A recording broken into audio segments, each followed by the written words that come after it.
আমি আপনার বোনের মতন, প্লিজ ছেড়ে দিন আমাকে। আব্বু, আম্মু, বাঁচাও আমাকে। শামীম স্যার আমার ইজ্জত নষ্ট করে দিল। কে কোথায় আছো, বাঁচাও আমাকে। এমন অবস্থায় সাথী আর আমাকে দেখে রাজু সাহেব যেন স্তব্ধ হয়ে গেল। যখন জ্ঞান ফিরল তখন বিছানা থেকে আমাকে সাথীর উপর থেকে তুলে ধাক্কা দিয়ে মেঝেতে ফেলে দিল। রাজু সাহেব তার কোমর থেকে বেল খুলে আমাকে ইচ্ছে মতো মারতে থাকলো, আর আমি বাবা গো মা গো বলে চিৎকার করতে থাকলাম। কিন্তু আমার এমন আর্তনাদ চাচার কান পর্যন্ত পৌঁছালো না।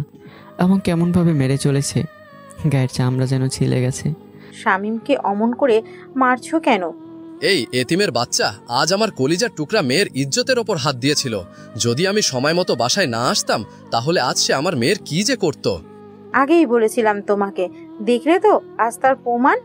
আর তোর উপর বিশ্বাস করে আমি বাজারে গেলাম, আর তুই রক্ষক হয়ে আমার মেয়ের ভক্ষক হতে চেয়েছিস।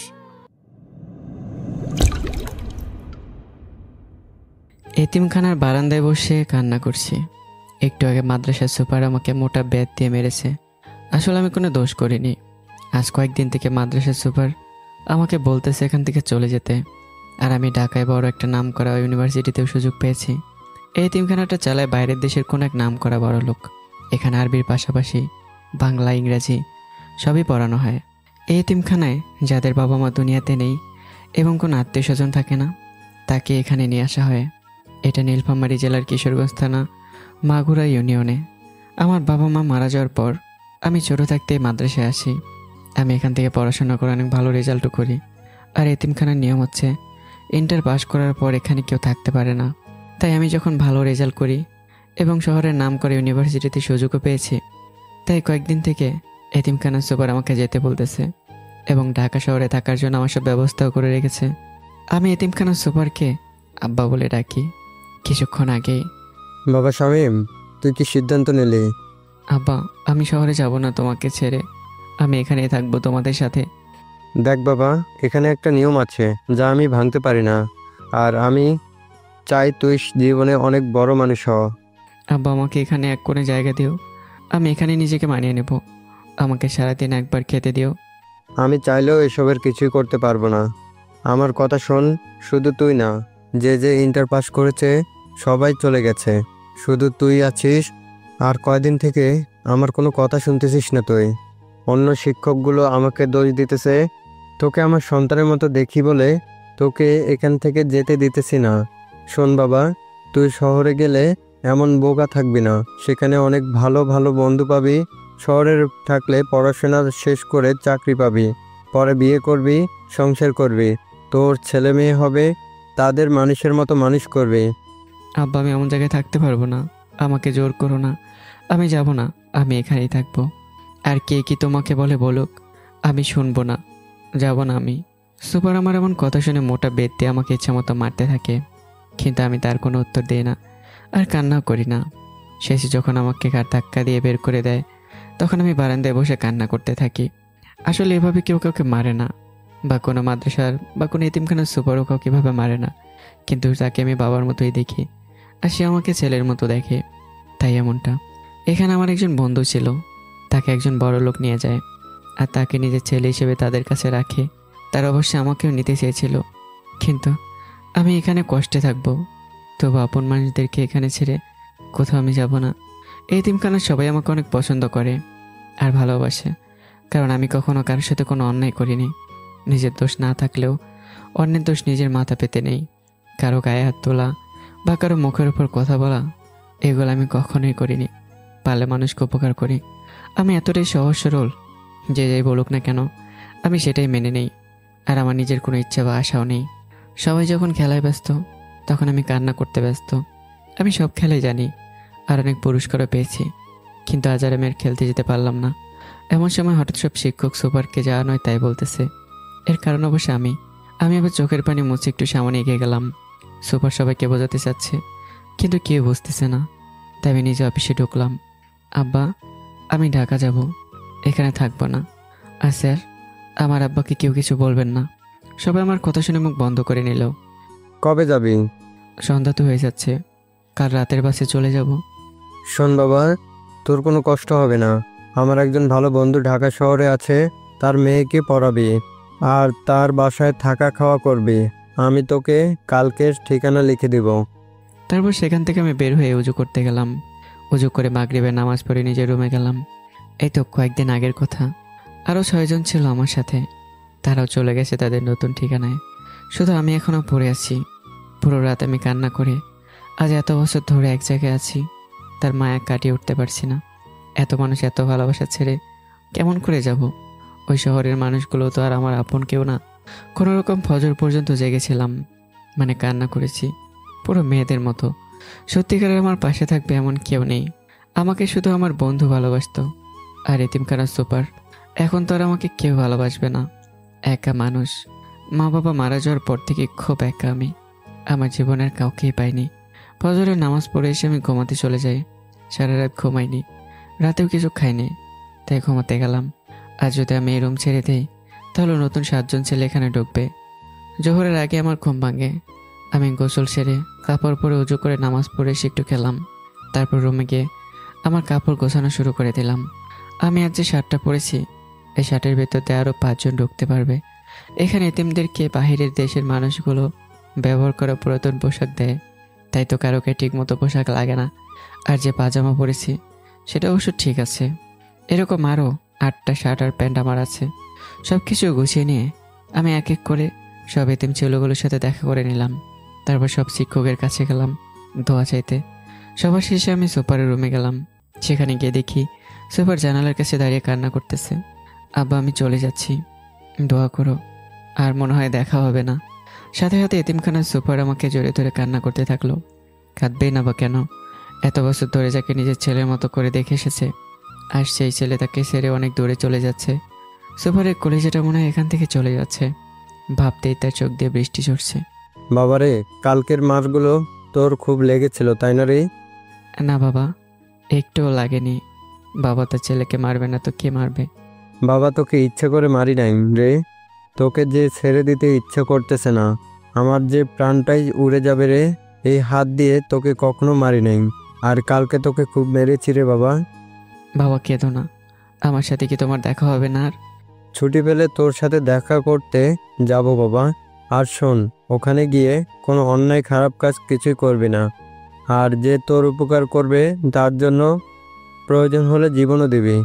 এখানে যেমন সব কিছু মুখ বুজে সহ্য করেছিস, ওখানেও ঠিক তেমনই করে থাকবি। কারণ বোবা কালা অন্ধের কখনো কোনো শত্রু হয় না। নিয়মিত খাবার খাবি, ঠিক মতো পড়াশোনা করবি, বেশি রাত জাগবি না, খারাপ মানুষের সাথে মিশবি না। কোনো ঝামেলা দেখলে সেখান থেকে সরে যাবি, কোনো বিষয় নিয়ে মুখ খুলবি না। অন্যায় না করেও যদি দোষী হোস, সব কিছু মাথা পেতে নিবি। আর তোর যখন পড়াশোনা শেষ হবে তখন তুই সব কিছু করবি, বুঝলি? তোমার সব কষ্ট মেনে চলবো বাবা, তোমার সব কথা মেনে চলার চেষ্টা করব। এমন কোনো কাজ করব না যাতে তোমার সম্মান নষ্ট হয়।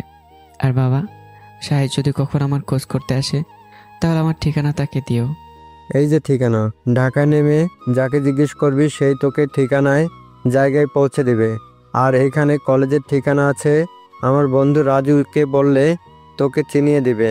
আর এই যে এখানে 5,000 টাকা আছে, তোর কাজে লাগবে। তারপর আমাকে সব কিছু বুঝিয়ে দিল। আমি রুমে আমার সব কিছু নিয়ে বের হলাম। আমি যখন ব্যাগ কাঁধে নিয়ে বের হলাম তখন মাদ্রাসার সব ছাত্র, পিয়ন, শিক্ষক সবার চোখে পানি। সবাই শুধু বলতেছে শামীমকে ছেড়ে যাস না। সবাই শুধু মনে মনে বলতেছে আমি যেন তাদের ছেড়ে না যাই। সুপারের চোখ যেন আজ বাদ মানতেছে না। সুপারের বাবা মারা যাওয়ার সময়ও তিনি এত কাঁদেনি। আমি যখন গেট দিয়ে বের হব সেখানকার দারোয়ান আমাকে জড়িয়ে ধরে কান্না শুরু করে দিল। দারোয়ানের জ্বর হলে আমি তার দেখাশোনা করতাম।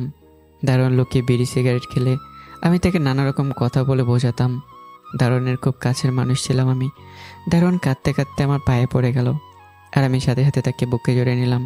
সালাম ভাই, আমি তোমার ছোট, আমাকে তোমার হাত দিয়ে দোয়া করো, পা ধরো না, আর তোমার ছেলে মেয়েকে মানুষের মতো মানুষ করো এবং তোমার বাবা মায়ের সেবা করো। ভাইরে, তুই ছাড়া আমার এখানে যে কেউ নাই। তুই গেলে কি আমাকে বোঝাবে রে ভাই? ভাইরে, তুই ছাড়া আমার আপন এখানে কেউ নাই। সালাম ভাই, এমন করে বলো না, তাহলে যেতেই পারবো না। সালাম দারোয়ান আর কোনো কথা বলল না। দারোয়ান আর আমার কান্না দেখে সবাই আরো জোরে জোরে কান্না করতে লাগলো। কারো চোখ যেন আর বাদ মানছে না। আমি গেটের বাইরে একটা অটো নিয়ে পাগলা পীর গেলাম। সেখানে বাসে উঠে রংপুর মেডিকেল মোড়ে নামলাম। সেখানে অটো নিয়ে রংপুর কামারপাড়া গেলাম। সেখানে গিয়ে ঢাকার বাসের টিকিট কাটলাম। আমি যখন ঢাকার বাসে উঠলাম তখন বারবার বাইরে দেখতে থাকলাম, এই বুঝে আমার আব্বা এসে আমাকে তার কাছে নিয়ে যাবে, কিন্তু আমাকে নিতে কেউ আসলো না। আমি যখন সিটে বসলাম তখন সবাই আমার দিকে কেমন করে যেন তাকালো। কেউ কেউ বলতেছে পাগল, এরকম মানুষকে কেন বাসে উঠতে দিল। তার কারণ হলো আমার শরীরের পোশাক আর পায়ে ছেঁড়া স্যান্ডেল। আমি কাউকে কিছু বললাম না, কারণ এসব মানুষকে বোঝাতে আমি সক্ষম নই। মানুষের কাজ সব করা বলা, কিন্তু কখনো তারা মানুষকে সাহায্য করবে না।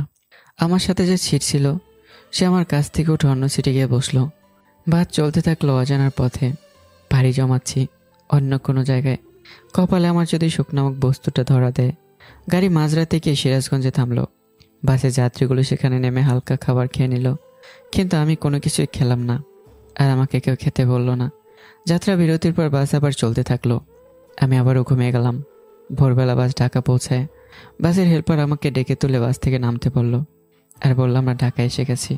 বাস থেকে নামার পর আমার ক্ষুধা খুবই বেড়ে গেল, কিন্তু আশেপাশে কোনো দোকানও পেলাম না। যদি এটা গ্রাম হতো তাহলে আমি খাবারের দোকান পেতাম, কিন্তু সেটা আর পেলাম না। আমি হাঁটা শুরু করে দিলাম। এখন যেহেতু ভোর, তাই মানুষ খুব কম। তাই আমি ভাবলাম আমি যত এগোবো পথ আরও কম হবে, একসময় সকাল হয়ে যাবে। কিন্তু মজার বিষয় হচ্ছে ঢাকা শহরে এত বড় বড় বিল্ডিং আছে তা আমি জানতামই না। আমি একজনকে ঠিকানাটা দেখিয়ে জিজ্ঞাসা করলাম ঠিকানা জায়গাটা কোথায়। লোকটা আমাকে একটা রিক্সাওয়ালা ডেকে সেই ঠিকানার কথা বলল, আমাকে নামিয়ে দিতে বলল। আমি রিক্সায় উঠে বসলাম, আর রিক্সা তার আপন গতিতে চলতে থাকলো।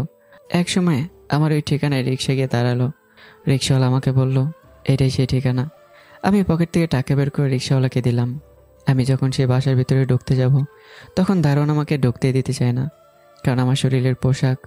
অনেক চেষ্টা করার পরেও আমাকে ঢুকতে দিল না, তাই আমি সেখানেই দাঁড়িয়ে থাকলাম। সকাল করিয়ে বিকেল হলো, কিন্তু আমাকে কেউ নিতে আসলো না। অনেক মানুষ ঢুকতেছে বেরোচ্ছে, এর মাঝে রাজু আমাকে চেনে না।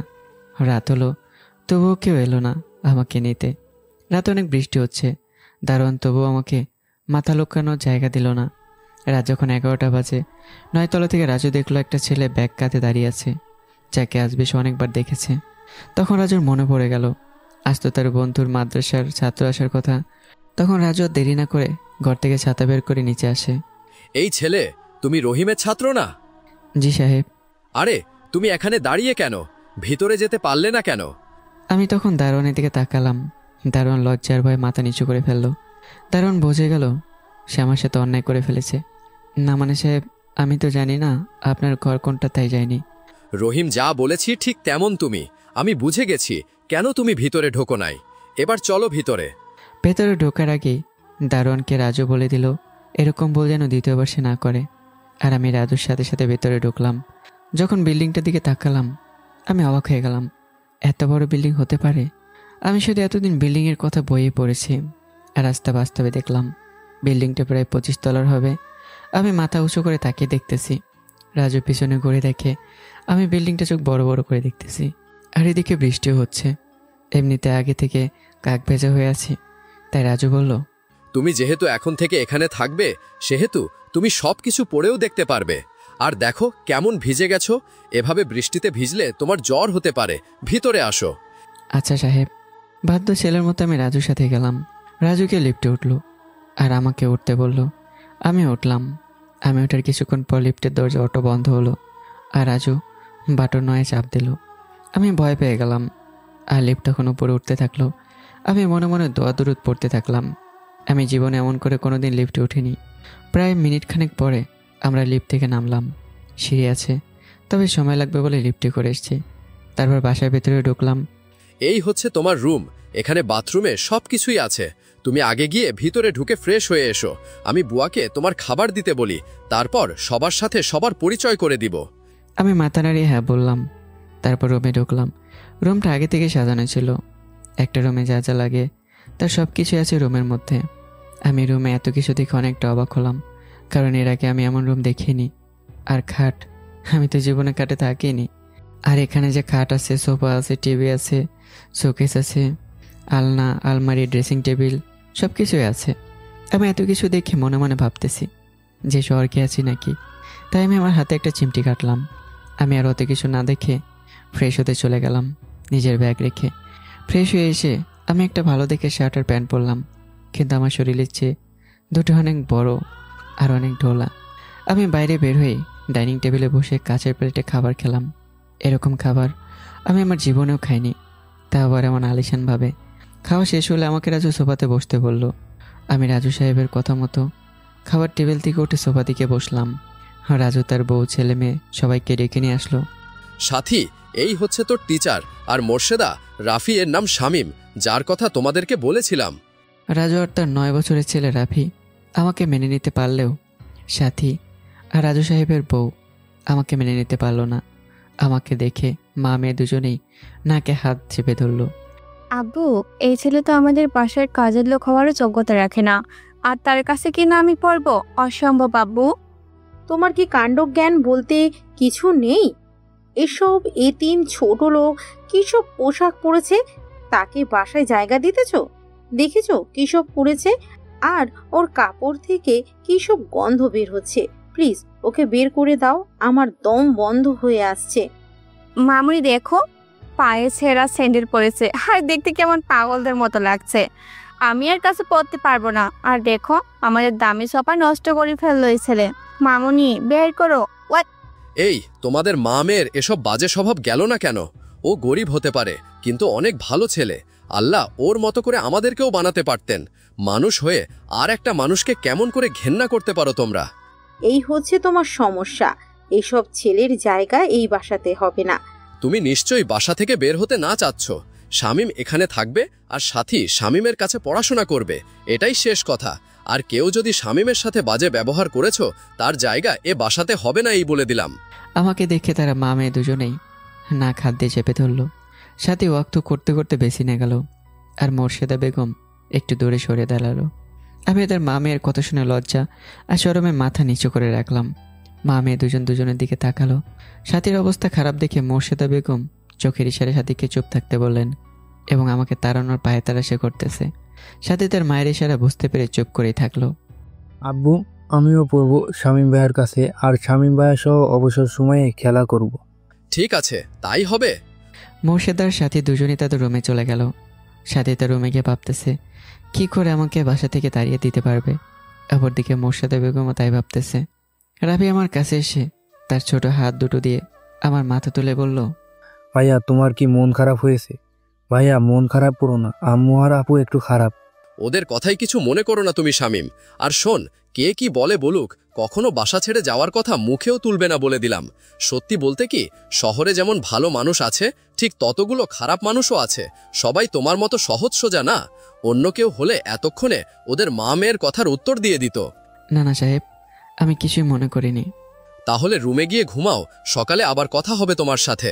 আমি মাথা নিচু করে রুমে গেলাম। তারপর ব্যাগ থেকে সব কাপড় বের করে আলনাতে রাখলাম। আমি সব কাজ শেষ করে বিছানায় ঘুমাতে গেলাম। বিছানায় যাওয়ার পর দেখলাম বিছানা অনেক নরম। এখন যদি বিছানায় গায়ে এলে দেওয়া যায় তো ঘুমই ধরে যাবে। আমি যখন বিছানায় শুয়ে পড়লাম তখন আমার মাদ্রাসার কথা মনে পড়ে গেল, বিশেষ করে মাদ্রাসার সুপার এবং দারোয়ান সালামের কথা। আজ আমি তাদের থেকে অনেক দূরে। ওদের কথা ভাবতে গিয়ে আমার চোখে জল চলে আসছে। এখন কি আমার বাবা মানে রহিম সাহেব কি আমার কথা ভাবতেছেন? আমার কথা কি তার মনে পড়তেছে, নাকি তিনিও আমার মতো কান্না করতেছে? আমি ভাবতে পারিনি কোনো একদিন তাদের ছেড়ে এত দূরে এসে আমার থাকা লাগবে। পরদিন ভোরবেলা ঘুম থেকে উঠে আমি ফজরের নামাজ পড়লাম। নামাজ শেষ করে দেখলাম ঘরের ভেতর আরও একটা দরজা আছে। তাই আমি কৌতূহলবশত দরজাটা খুলে দেখি ছোট্ট একটা বারান্দা, আর লোহার রড দিয়ে খাঁচার মতো ঘেরা, মানে এটা হচ্ছে বেলকনি। আমি বাইরে তাকিয়ে দেখি অনেক বড় বড় বিল্ডিং, আর সব বিল্ডিং দেখতে অনেক সুন্দর লাগতেছে। এখন আমার ভাবনা হচ্ছে একটা করে বিল্ডিংয়ে তো একটা করে পরিবার থাকে, তাহলে এত বড় বিল্ডিং তৈরির অতটা টাকা নষ্ট করার কী দরকার আছে? একটা পরিবারে মা বাবা স্ত্রী সন্তান এরাই তো থাকে, তাহলে এত বড় বিল্ডিংয়ের কী দরকার? এসব নানা কথা ভাবতেছি। সকালে পাখি ডেকে উঠলো। ধীরে ধীরে রাস্তার মানুষের গাড়ি বেরোতে থাকলো। আমি আরও অবাক হয়ে গেলাম এই শহরে এত রকমের গাড়ি দেখে। আর মাঝে মাঝে গাড়ি জ্যামের মধ্যে আটকে যাচ্ছে, মনে হচ্ছে এই বুঝি একটা গাড়ি আরেকটা গাড়িকে লাগিয়ে দেবে। হঠাৎ রাজু সাহেবের ডাকে আমি বাস্তবে ফিরে এলাম। আমি তার রুমে ড্রয়িং রুমে গেলাম। দেখতে পেলাম সকালে নাস্তা নিয়ে ব্যস্ত। রাজু সাহেব আমাকে নাস্তা টেবিলে বসতে বলল। আমি যাই না নাস্তা টেবিলে বসতে যাব, অমনি সাথী আর তার মা মোর্শেদা বেগম নাস্তার টেবিল থেকে উঠে গেল। রাজু সাহেব বুঝতে পারলো তার স্ত্রী আর মেয়েকে থামালো না। খাওয়া শেষ করে রাজু সাহেব আমাকে নিয়ে মার্কেটে গেল।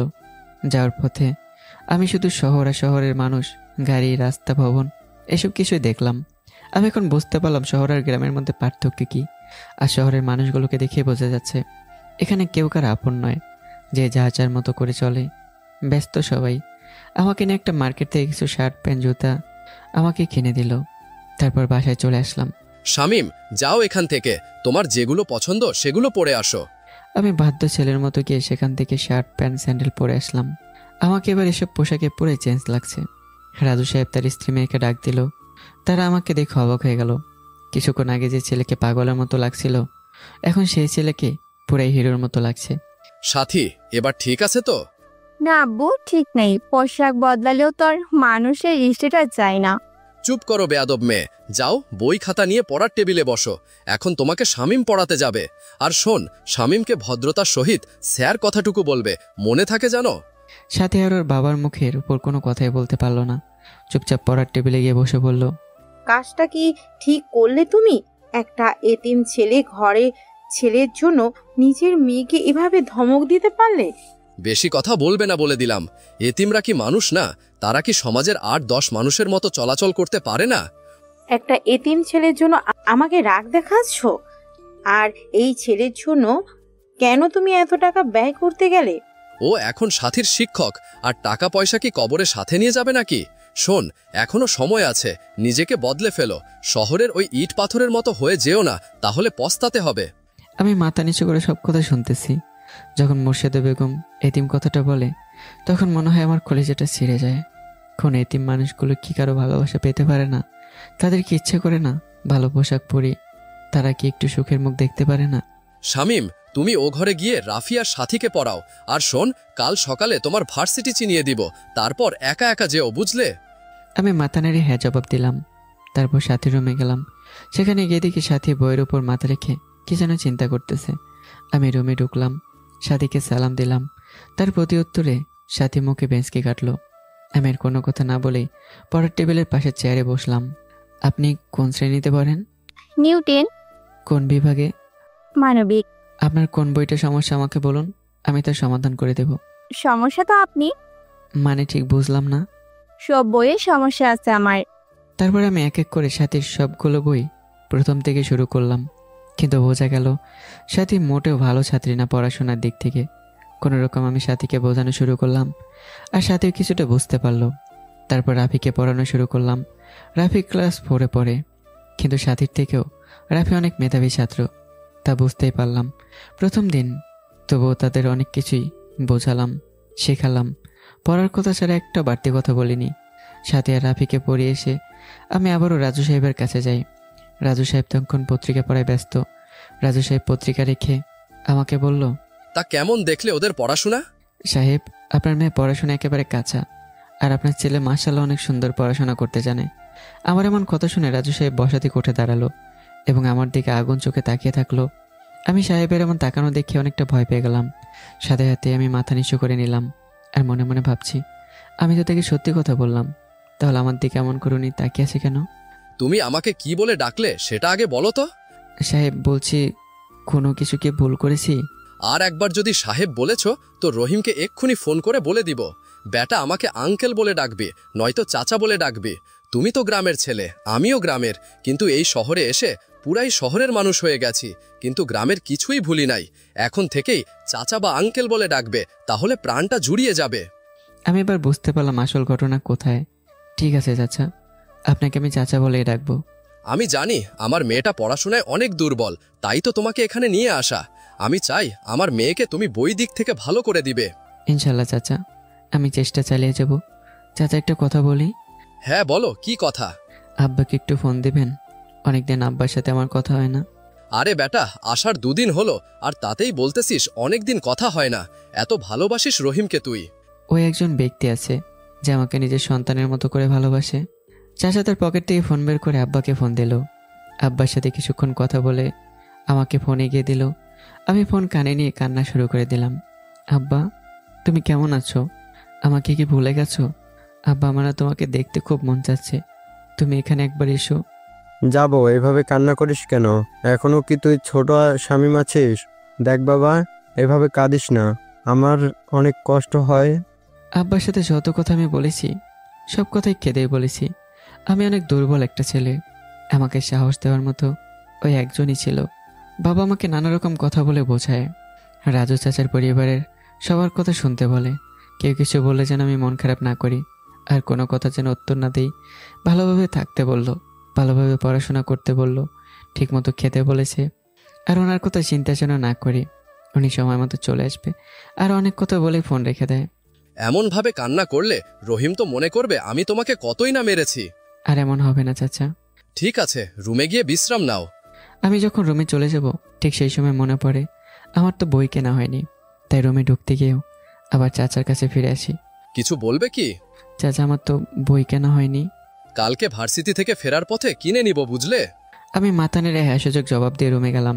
রুমে গিয়ে মার্কেট থেকে নিয়ে আসা সব জামা কাপড় বিছানা থেকে নিয়ে আমার আলনাতে রাখলাম। তারপর বাথরুমে গিয়ে 2 চোখে পানি দিয়ে রুমে এসে বিছানায় বসলাম।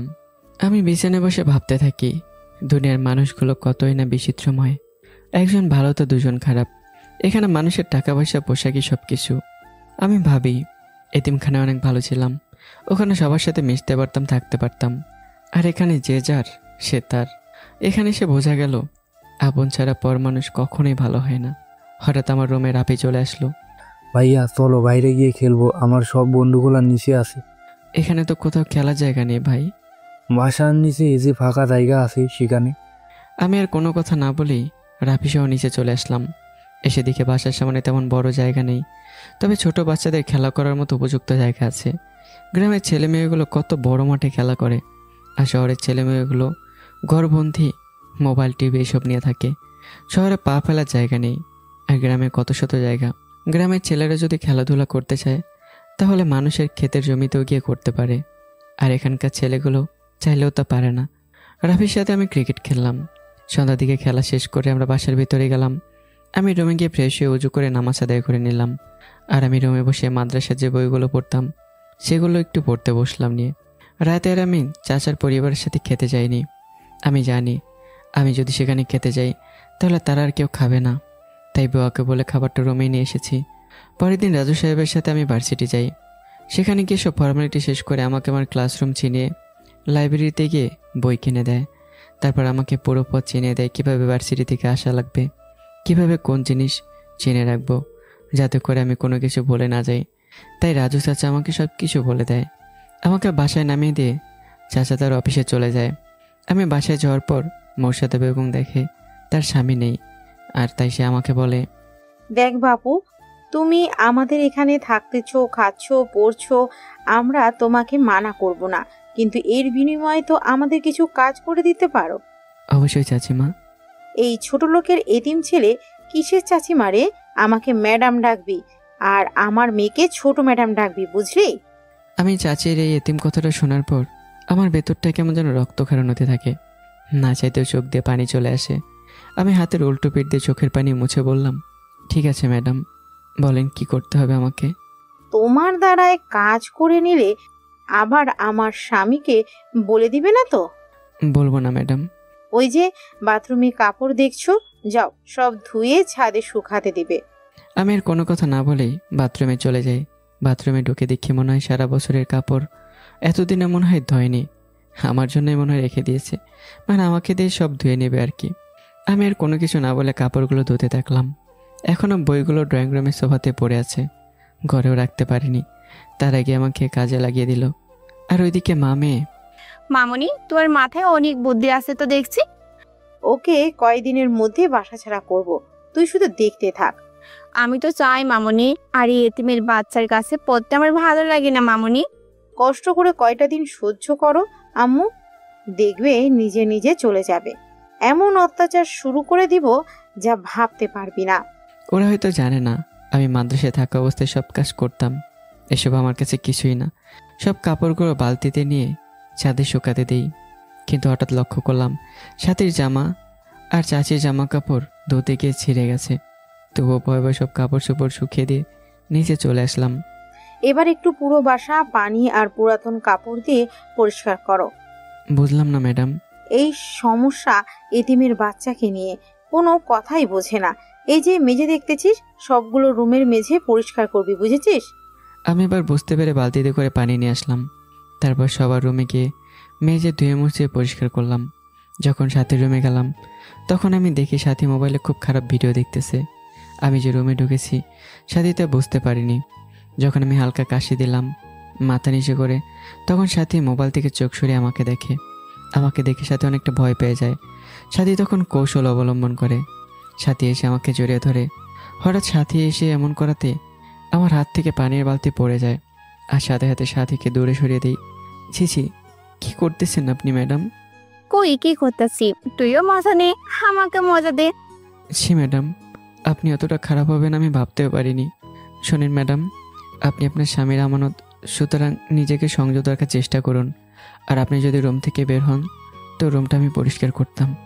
এই এতিমের বাচ্চা, আমাকে জ্ঞান দিতে আসবি না। কাজ তো করতেছে চাকরির মতো, তোকে কত বড় অফার দিলাম তাও গ্রহণ করি না। শোন, এই কথা যদি বাসার কাউকে বলিস, খাট ধাক্কা দিয়ে বের করে দেব, এতিমের বাচ্চা কথাকার। আমি আর কোনো কথা না বলে রুম পরিষ্কার করতে থাকি, আর সাথী রুম থেকে বের হয়ে যায়। তবুও সাথীর মনে একটা ভয় থেকে যায়। যদি আমি তার আব্বুকে বলে দিই আমি সেদিন সারা রাত কাজ করি, সাথীকে পড়াতে দেরি হয়ে যায়, তবুও পড়াই। বিকেলে রাফির সাথে খেলা করতে পারি না। সন্ধ্যার আগে আমাকে বাজার করার জন্য বাজারে এবার হাতে ধরিয়ে দেয়, কিন্তু আমি তো বাজার চিনি না। তবুও রিক্সাওয়ালাকে বলে ঠিক বাজারে চলে যাই। লিস্টে যা যা লেখা থাকে সব কিছু কিনে নিয়ে নেই। বাসায় এসে দেখি চাচি এবং সাথী অনেক রাগে দাঁড়িয়ে আছে। আমি বাজারের ব্যাগ আর সব কিছু বুঝিয়ে দিই, কিন্তু 5 টাকা কম দেই ফেরত। মানে বাজার করে যত টাকা বেঁচে গেছে তার থেকে 5 টাকা কম। আর 5 টাকা কোথায়? ম্যাডাম, এক গরিব মানুষকে দান করেছি। তোর বাবা টাকা রোজগার করে যে তুই দান করবি? তোকে কে দান করতে বলেছে সেটা বল। মামুনি, আমার তো মনে হয় চুরি করেছে, চুরি করে এখন দান করার কথা বলতেছে। আজ 5 টাকা চুরি করেছে, কালকে দেখবে আরো বেশি চুরি করছে। কথা তো খারাপ বলিসনি তুই। এই চোরের বাচ্চা, এই এতিমের বাচ্চা টাকা জীবনে চোখে দেখিস নাই। আর তুই আমাদের কাপড় ইচ্ছে করে ছিঁড়ে ফেলেছিস, তাই না চোরের বাচ্চা? মামুনি, খালি মুখ দিয়ে বলে হবে না, ওই রোডটা দিয়ে মারো, দেখবে সব স্বীকার করবে। এমনিতেই চোরের বাচ্চা বলাতে আমার চোখে পানি চলে এসেছে, তার উপর আবার রড দিয়ে মারতে যাচ্ছে। সাথে রডটা এনে ওর মামনের হাতে দিল। আচ্ছা আছি ইচ্ছে মতো আমার শরীরে আঘাত করতে থাকে। মার খেয়ে আমি মাটিতে পড়ে গেল, তবুও মার থামায় না। আজকের ঘটনা যদি সাথীর বাবাকে বলেছিস তাহলে তোর খবর আরো খারাপ হবে। আর শোন, ঘর থেকে বের হবি না, আর রাতে তোকে খেতেও দেওয়া হবে না। আমি সাথীর বাবাকে বলবো তুই খেয়ে ঘুমিয়ে গেছিস। এবার দূর হ সামনে থেকে। আমি কোনোরকম উঠে আমার রুমে এসে দরজা বন্ধ করে হামা করে কান্না করতে থাকি। সবচেয়ে বেশি কষ্ট হচ্ছে আমার বাবা মাকে চোর বলে গালি দেওয়াতে, যেখানে আমার বাবা মা এমন মানুষ ছিল না। আজ 5 টাকা দান করতে আমার জন্য আমার মৃত মা বাবাকে কত কথা শুনতে হলো। আমাকে এমন করে মারা দেখে রাফি কেঁদে ফেলেছে। রাফি তো মনে মনে আল্লাহ ভাইয়াকে বাঁচাও এমন এমন করছিল। রাতে রাজু চাচা আসলে আমার কথা জিজ্ঞাসা করলে ওরা মা মেয়ে দুজনে বলে আমি খেয়ে ঘুমিয়ে পড়েছি। চাচার বিশ্বাস হলো না, তাই নিজে আমাকে ডাক দিল, আর আমি বিছানায় সে অবস্থায় উত্তর দিলাম যে আমি খেয়েছি। এইভাবে আমার দিন চলতে থাকে। প্রতিদিন আমাকে নিয়ে বাসার সব কাজ করিয়ে নেয়। চাচা যখন চলে যায় তখন, আর প্রতিদিন কোনো না কোনো কারণ দেখে আমাকে মারবেই ওই রডটা দিয়ে। একদিন তো মারতে মারতে আমার শরীর থেকে রক্ত বের করে দিয়েছিল। প্রতিদিন সাথী আর রাফিকে পড়ানো, আর সাথী যখন কোনো পড়া পারে না তখন সে আমাকে খারাপ প্রস্তাব দেয়, আর আমি তা এড়িয়ে যাই। আমি সব কিছু দেখি বুঝি, কিন্তু কাউকে কিছু বলতে পারি না। আমি সেদিনের পর থেকে আর ভার্সিটিও যেতে পারি না। সাহেব চলে গেলে আমাকে বাসায় নানা রকম কাজ করতে দিত। যদি বিকেলে মাঝে মাঝে কাজ না থাকতো রাফির সাথে একটু খেলতাম। আমি আজ প্রায় 2 মাস থেকে এতিমখানার আমার ওই আব্বার সাথে কথা বলতে পারি না। তার কোনো সুযোগই দেয়নি চাচি। প্রতি রাতে আমার চোখ দিয়ে পানি ঝরে, যা দেখার কেউ নেই। তবু আমি নিজের মনকে বুঝে সান্ত্বনা দিই। বাসার কাজ করা, চাচি রডের মার, সাথীর খারাপ অত্যাচার, সব মিলে অনেক খারাপ অবস্থা আমার। একদিন বিকেলে রাফি সহ আমি ক্রিকেট খেলার সময় রাফি আমাকে বলে, ভাইয়া আর কত এইভাবে মার খেয়ে পড়ে থাকবে তুমি? আর কত এইভাবে চাকরের মতো কাজ করবে ভাইয়া? তুমি এখান থেকে চলে যাও ভাইয়া, আর থেকেও না, তুমি তোমাকে মেরে ফেলবে এখানে থাকলে। কোথায় যাব, কার কাছে যাব? কে আছে আমার এই শহরে? আমি যে বড় একারে, আপন বলতে আমার কেউ নেই। যদি কেউ থাকতো তাহলে এখান থেকে কবেই চলে যেতাম।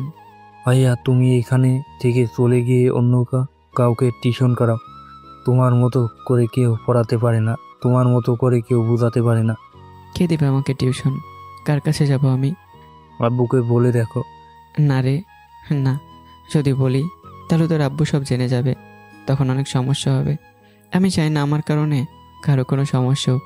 যতই কষ্ট হোক না কেন, এখান থেকে কোথাও যাব না আমি। তুমি তো রিক্সা চালিয়েও তোমার খাবার পাগার খরচ রোজগার করতে পারো। এ শহরে কোনো কিছুই তো তেমন আমি চিনি না ভাই। এসব কথা বাদ দে ভাই।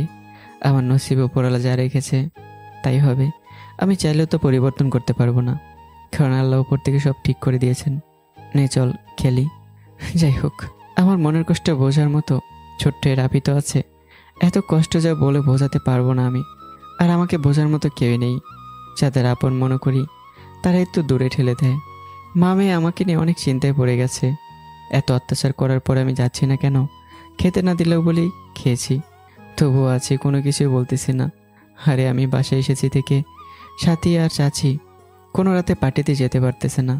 আমার কারণে কাউকে বাসায় নিয়েও আসতে পারতেছে না। আমি সময় পেলে নামাজ কালাম জ্ঞানের কথা বলি। আমার জন্য কোনো মডার্ন ড্রেসও পরতে পারে না তারা। মামনি এত কিছু করার পরও তো ওই ছোট লোকের বাচ্চাকে বিদায় করতে পারলাম না। মামনি, ওই ইতিমের বাচ্চার জন্য নিজেদের স্বাধীনতা হারিয়ে ফেলছি।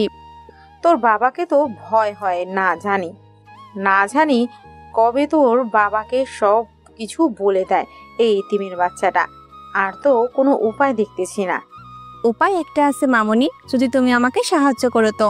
কি, তাড়াতাড়ি বল। তখন সাথী তার মায়ের কানে কানে সব কথা বলে দেয়। সাথীর এমন প্ল্যান শুনে চাচি অনেক খুশি হলো আর সাথীকে জড়িয়ে ধরে চুমু খেতে থাকলো। আমি আর রাফি খেলা শেষ করে বাসায় ঢুকলে চাচি বলে আমাকে আজ বাজারে যেতে হবে না।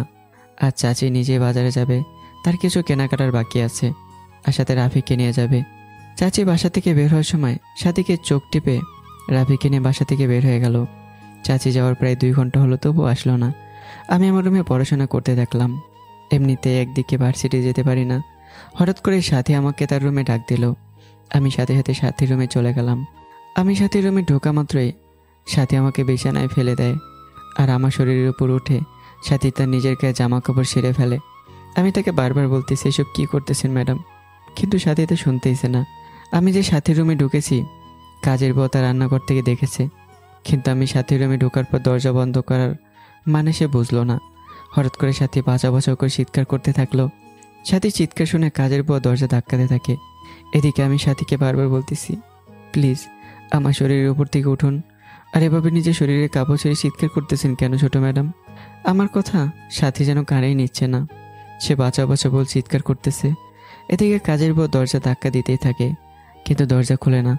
হঠাৎ সেই সময় চাচা বাসায় ঢুকে তার মেয়ের রুম থেকে চিৎকারের আওয়াজ শুনতে পায় আর দেখে কাজের বুয়া সাথী দরজার সামনে। বুয়া, কি হয়েছে? এভাবে সাথী চিৎকার করতেছে কেন? বড় সাহেব, শামীম স্যার আপামনির রুমে ঢুকে দরজা বন্ধ করে দিয়েছে, আর তখন থেকে ছোট আপামনি বাঁচাও বাঁচাও বলে চিৎকার করতেছে। সাথী, মা দরজা খোল। সাথী যখন বুঝলো তার আব্বু এসেছে তখন সে বলে স্যার, আমাকে এভাবে নষ্ট করবেন না। আমি আপনার বোনের মতন, প্লিজ ছেড়ে দিন আমাকে। আব্বু, আম্মু, বাঁচাও আমাকে। শামীম স্যার আমার ইজ্জত নষ্ট করে দিল। কে কোথায় আছো? বাঁচাও আমাকে। চাচা সেই তখন থেকে দরজা ধাক্কা দিতেছে, কিন্তু খুলতেছে না। শেষে যখন খুব জোরে ধাক্কা দিল তখন দরজা ভেঙে গেল আর সাথীও নিচে পড়ে গেল আর আমাকে ওপরে তুলে দিল। এমন অবস্থায় সাথী আর আমাকে দেখে রাজু সাহেব যেন স্তব্ধ হয়ে গেল। যখন জ্ঞান ফিরল তখন বিছানা থেকে আমাকে সাথীর উপর থেকে তুলে ধাক্কা দিয়ে মেঝেতে ফেলে দিল। রাজু সাহেব তার কোমর থেকে বেল খুলে আমাকে ইচ্ছে মতো মারতে থাকলো আর আমি বাবা মাও গো বলে চিৎকার করতে থাকলাম। কিন্তু আমার এমন আর্তনাদ চাচার কান পর্যন্ত পৌঁছালো না। আমাকে এমনভাবে মেরে চলেছে, গায়ের চামড়া যেন ছিলে গেছে, কালো শার্টটা রক্তে চকচক করছে। আমি কতবার যে রাজু সাহেবের পা জড়িয়ে ধরেছি তার কোনো হিসেব নেই। সেই সময়ে চাচি রাফি কিনে বাসায় ঢুকে তিনি দেখেন আমাকে তার স্বামী বেল দিয়ে গরু পেটের মতো করে মারতেছেন। তিনি এমন ভাব করেন যেন তিনি কিছুই জানে না। শামীমকে অমন করে মারছো কেন? এই এতিমের বাচ্চা আজ আমার কলিজার টুকরা মেয়ের ইজ্জতের ওপর হাত দিয়েছিল। যদি আমি সময় মতো বাসায় না আসতাম তাহলে আজ সে আমার মেয়ের কি যে করত। কি বলো তুমি এসব? শামীম এমন কাজ করতেই পারে না। তুমি না বলেছিলে ও খুব ভালো ছেলে? এই জানোয়ার যে ভালো মানুষের আড়ালে এত খারাপ একটা চেহারা লুকিয়ে রেখেছে তা তো জানতাম না। এইসব এতিমের জন্য কত কি না করলাম। আজ সেই এতিমের বাচ্চা আমার বাসায় থেকে আমার খেয়ে আমার মেয়ের সর্বনাশ করতে চেয়েছিল। এমন সময় হঠাৎ করে সাথী দৌড়ে এসে তার মাকে জড়ে ধরে কাঁদতে থাকে। সাথীর এমন ন্যাকা কান্নার দিকে তার মাও কান্না করতে থাকে। মা মেয়ে এত সুন্দর করে কান্না করতেছে, মনেই হবে না তার অভিনয় করতেছে। আগেই বলেছিলাম তোমাকে, দেখলে তো আজ তার প্রমাণ। আর তোর উপর বিশ্বাস করে আমি বাজারে গেলাম, আর তুই রক্ষক হয়ে আমার মেয়ের ভক্ষক হতে চেয়েছিস। তুমি দাঁড়িয়ে কি দেখছো? মারতে থাকো এই এতিমের বাচ্চাকে। যেখানে আমাদের মেয়েকে কখনো গায়ে হাত তুলে নাই, আর আজ এই এতিম ছেলের ছোট লোক আমার মেয়ের সাথে। চাচি বলতে দেরি, চাচা আমাকে মারতে দেরি হলো না। আমার এবার মনে হলো যে আমি মরেই যাব। আমার জীবনে এমন মার আমি কখনো খাইনি। আমি একবার সাথীর পা, একবার চাচির পা, আরেকবার চাচার পা ধরতেছি আমাকে যেন কেউ না মারে। কিন্তু কে শোনে কার কথা? আমাকে মারতে মারতে অজ্ঞান করে ফেললো, তবুও মার থামালো না। আমার পুরো পেট দিয়ে রক্ত বের হলো, তবুও থামলো না। আমার এত আহাজারি ওরা কেউ কর্ণপাতি করলো না। এই থামো, দেখো অজ্ঞান হয়েছে মনে হয়। মরে গেলে আবার ঝামেলা হবে। এখন এটাকে বিদায় করো বাসা থেকে। চাচা তখন কাজের বুয়াকে বলল আমার ওই কাপড় চোপড় ব্যাগে ভরে নিয়ে আসতে, আর চাচিকে বলল গ্লাসে 1 গ্লাস পানি নিয়ে আসতে। বুয়া গেল আমার কাপড় চোপড় ভরতে, আর চাচি 1 জগ পানি এনে দিল চাচার কাছে। চাচা সে 1 জগ পানি আমার মুখে সবটা ঢেলে দিল। আমার সাথে সাথে জ্ঞান ফিরে আসলো, কিন্তু আমি যে কথা বলবো তার কোনো শক্তি পাচ্ছি না। চোখ মেলে তাকিয়ে দেখি চাচা আমার দিকে রাগীভাবে তাকিয়ে আছে, আর সাথী চাচি তারা মুসকে মুসকে হাসছে। এই এক্ষুনি বাসা থেকে বের হয়ে যা, আর কোনো স্থান নাই আমার বাসাতে। চাচার এমন কথা শুনে চলো চলো চোখে তার দিকে তাকিয়ে থাকলাম। এতক্ষণ যত কথা বলেছে মেরেছে, যত কষ্ট আমি পাইনি, তার থেকে বেশি কষ্ট পেলাম বাসা থেকে বের হয়ে যাওয়ার কথা শুনে। চাচা, আমি কোথায় যাব? আমার তো কেউ নেই, আর আমি কোনো পথঘাটও চিনি না। এই এতিমের বাচ্চা, কাকে চাচা বলিস আর কে তোর চাচা? তুই কোথায় যাবে, কার কাছে যাবে তা কি জানি আমি? চাচা এমন নির্দয় হবেন না, আপনাদের ছেড়ে কোথাও যাব না আমি। তুই যাবি, তোর মরা বাবা মাও যাবে, জানোয়ারের বাচ্চা। এত কিছু করার পরও তুই কি ভেবেছিস আমি তোকে জায়গা দিব আমার বাসাতে? আমি আবারও রাজু সাহেবের পা জড়িয়ে ধরে কান্না করতে থাকলাম, আমাকে যেন বের করে না দেয়। রাজু সাহেব লাথি দিয়ে আমাকে সরিয়ে দেয়। আমি এবার সাথীর পা জড়িয়ে ধরলাম, সাথী ওর বাবার মতো করে। শেষে চাচিও, তিনিও আমাকে লাথি মেরে তাড়িয়ে দেয়। আমি বারবার 1 করে সবার পা জড়িয়ে ধরি, আমাকে যেন বের করে না দেয়, কিন্তু কেউ আমার কথা শোনে না। যখন দেখতে পেল আমাকে তিনি সরাতে পারছেন না, তখন তিনি নিচের সিকিউরিটি গার্ডকে মানে দারোয়ানগুলোকে ফোন করে এখানে আসতে বলে। বর ব্যাগ গোছানো হলে বাইরে এসে আমার সামনে দেয়। ঠিক সেই সময় দারোয়ানগুলো আসে। রাজু সাহেব বলে একে বাসার বাইরে ফেলে দিতে, আর ভেতরে যেন ঢুকতে না পারে। দারোয়ান 3 জন আমাকে এমনভাবে ধরে আমি একটু নড়তে পারি না। বারবার আমি চাচাকে বললাম, চাচা আমাকে তাড়িয়ে দেবেন না, আপনারা ছাড়া এই শহরে আমার কেউ নেই, আমি কার কাছে যাব, কার কাছে থাকবো? কিন্তু আমার কথা কেউই শুনল না। আমাকে রাস্তায় ফেলে দিয়ে গেট লাগিয়ে দিল দারোয়ানগুলো। রাস্তায় এসে আবারও গেট ধাক্কাতে থাকি, কিন্তু কেউ তা পাত্তা দেয় না। শেষে যখন আমি বুঝতে পারলাম আমার এখানে থাকা হবে না, তখন আমি অনেক কষ্টে সেই জায়গা ত্যাগ করে চলে যাই। আমার এমন হাল দেখে কেউ কান্না না করলেও রাফি ঠিকই কেঁদে ফেলেছে। রাফি এটাও বুঝতে পেরেছে সব কিছু তার মা বোনে সাজানো ছিল, তা না হলে কেন তারা আজ আমাকে বাজারে না পাঠিয়ে নিজেই গেল। রাজু সাহেব তার নিজের রুমে গিয়ে চেয়ারে বসে ভাবতে থাকে মানুষ কতটা খারাপ হতে পারে, যাকে বিশ্বাস করে বাসায় ঠাঁই দিয়েছে, আর সেই কিনা তার মেয়েকে। এসব ভাবতেই তার লজ্জা লাগছে। মা মেয়ে রুমে গিয়ে দরজা বন্ধ করে খিলখিল করে হাসতে থাকে। আজ মনে হয় মা মেয়ে এই এতিম ছেলেটাকে বাসা থেকে সরিয়ে দিয়ে বিশ্ব জয় করে ফেলেছে। দেখো তো কিভাবে তাকে তাড়িয়ে দিলাম। দেখতে হবে না মেয়েটা কার। এখন থেকে আমাদের আর কোনো বাধা নেই। আমরা আজ থেকে স্বাধীন, যা খুশি তাই করতে পারবো আমরা। বাবা বাসায় নিয়ে এসেছিল, আজ বাবাকে দিয়ে তাকে তাড়িয়ে দিলাম। তুই কেমন করে বুঝলি যে তোর বাবা এসেছে সেই সময়? আমি জানলার কাছে দাঁড়িয়েছিলাম মা, যখন দেখলাম বাবা ঘরে ঢুকতেছে তখনই শামীমকে রুমে ডেকে এনে দরজা লাগিয়ে দিয়ে জামা ছিঁড়ে ফেলা শুরু করি। আর তারপর সবার জানা। বাপ, বাহ, মেয়ে আমার দেখি পাক্কা খেলোয়াড়। আজ থেকে আর তোকে রাত জেগে পড়তে হবে না, আমি আছি তো নাকি? মা আমি এমন খুশি যেন যে আকাশের ঈদের চাঁদ পেয়েছে। তাদের মনে আজ উৎফুল্ল, যা বলে বোঝানোর মতো নয়। রাতে সবাই একসাথে খেতে বসে। সেই সময় কাজের বউ রাজু সাহেবকে বলে, সাহেব, আমি আর এ বাসাতে কাজ করবো না। মানে কেন করবি না তুই? তোকে কি বেতন কম দেই না, খেতে দেই না? সাহেব, আজ শামীম বাবাজির সাথে যা করলেন তা যে আমার সাথে করবেন না তার কি নিশ্চয়তা আছে? শামীম অপরাধ করেছে, তার সাজা পেয়েছে সে। সাহেব, শামীম বাবাজির কোনো অপরাধ করে নাই। আপনার মেয়ে শামীম বাবাজিকে তার রুমে ডেকে দরজা বন্ধ করে দেয়। আর শামীম বাবাজি এ বাসাতে এসেছে থেকেই কাজের ছেলের মতো বাসার সব কাজ করেছে, এমনকি একদিনও ভার্সিটিতে যেতে পারে নাই। আর কাজে কোনো ভুল করলে ম্যাডাম শামীম বাবাজিকে এই রড দিয়ে ইচ্ছামতো মারতো। আর আপনাকে বলে দিলে শামীম বাবাজিকে আরও শাস্তি দিবে ম্যাডাম, তাই ভয়ে বলে নাই। এমন দিন যেত যে শামীম বাবাজি না খেয়ে থাকতো। কাজের পর কথা শুনে চাচা অনেকটা চমকে গেল। তার মানে আজকেও আমি কোনো অপরাধ করিনি? তখন তিনি তার মেয়ে আর স্ত্রীর দিকে তাকালো। তারা ভয়ে মাথা নিচু করে ফেলে। আব্বু ভাইয়াকে প্রতিদিন বাজারে পাঠাতো, আম্মু কিন্তু আজ আম্মু আমাকে সাথে নিয়েও বাজারে গেছে। শামীম ভাইয়ার মুখ দেখেই বুঝেছি ভাইয়া কোনো দোষ করে নাই। যদি দোষ না করে তাহলে মুখে বলল না কেন সে কোনো অপরাধ করে নাই? সাহেব, শামীম বাবাজি তো কারো কথার কোনো উত্তর দেয় না। যে যাই বলুক না কেন সব মাথা পেতে নেয়। রাজু চাচা এবার বুঝতে পারলো আমার কোনো অপরাধ নেই, তাই খাওয়া বাদ দিয়ে দৌড়ে সিঁড়ি দিয়ে নেমে নিচে গেল। রাস্তায় দেখলো আমি কোথাও নেই। দারোয়ানকে জিজ্ঞাসা করলো, তারা বলে অনেক আগেই চলে গেছে। রাজু মন খারাপ করে আবারও বাসায় আসে। এত ছোট মনের তোমরা দুজন, ছেলেটা কি এমন ক্ষতি করেছিল তোমাদের যার কারণে এমনটা করলে? গরিবরা কি মানুষ না? তোমাদের মা মেয়ের এত অন্যায় মাথা পেতে নিত, তবুও কোনো বলতো না? তার সাথে এমনটা করতে পারলে তোমরা? নিজেদের অপরাধ বুঝতে পেরে মা মেয়ে দুজনেই চাচার পা ধরে ক্ষমা চায়। আমার কাছে তো তোমরা কোনো অপরাধ করো নাই, যার কাছে করেছো তার কাছে যাও। এই বলে চাচা নিজের রুমে গিয়ে দরজা বন্ধ করে দেয়। হাত মুষ্টিবদ্ধ করে ঘুষি মারতে থাকে আর নিজের অপরাধে অনুশোচনা করতে থাকে। না চাইতেও তার চোখ দিয়ে পানি বের হয়ে আসে। আর তখন আমার আহাজারির কথা মনে পড়ে যায়, তার কিভাবে আমি তার পা ধরে কান্না করেছি। এত মারার পরও যেতে চাইনি। অন্যদিকে এদিকে আমি রাস্তায় ঘুরতে থাকি। মাথা লোকানোর সামান্য জায়গাটুকু আমি পাই না। শহরে এত বড় বড় বিল্ডিং, কিন্তু মানুষের থাকার মতো জায়গা হয় না সেখানে। আনমনে হাঁটতে থাকি। কোথায় এসেছি আমি নিজেও জানি না। এদিকে শরীরের রক্তগুলো শুকিয়ে গেছে।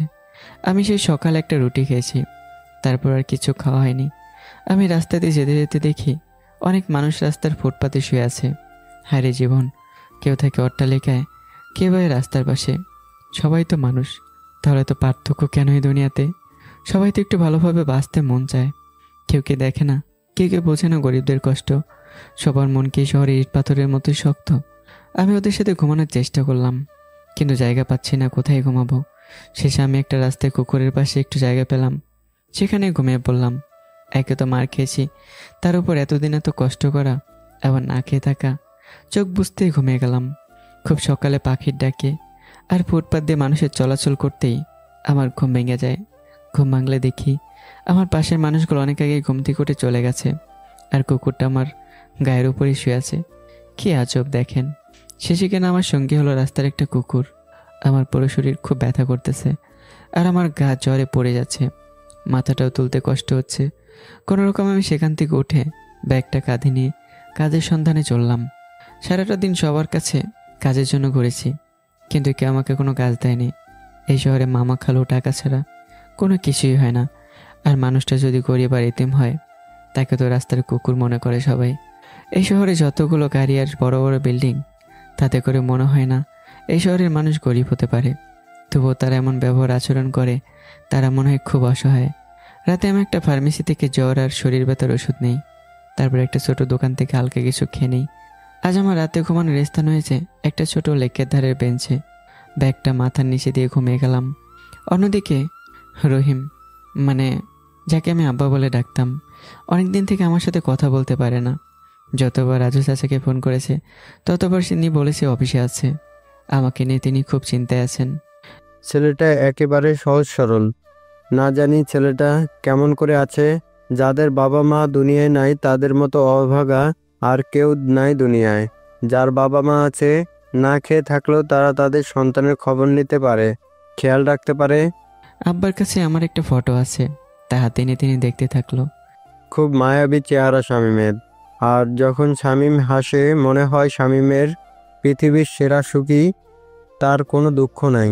আর এই ফটোটা শামীম হেসে হেসে তুলেছিল দেখে মনেই হবে না ছেলেটা অনেক কষ্টে আছে। না আমাকে টাকা দিতে হবে, নিজে গিয়ে ছেলেটার খবর নেওয়া লাগবে।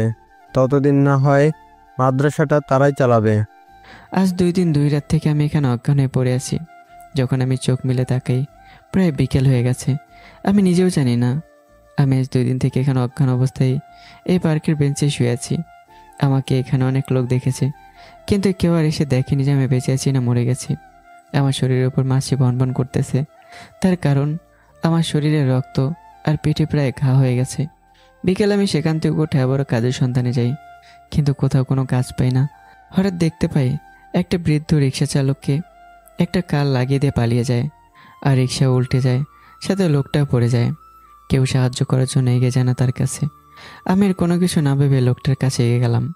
লোকটাকে ধরে তুলে এবং ভাঙ্গা রিক্সাটা কোনোরকম ট্রেনের রাস্তা সাইডে নিয়ে আসি। রিক্সা চালককে তার মালিকের কাছে নিয়ে যাই আমি, মানে গ্যারেজে। সাথে রিক্সাটাও কোনোরকম ধরে নিয়ে যাই। রিক্সাটা মালিককে দেখাই।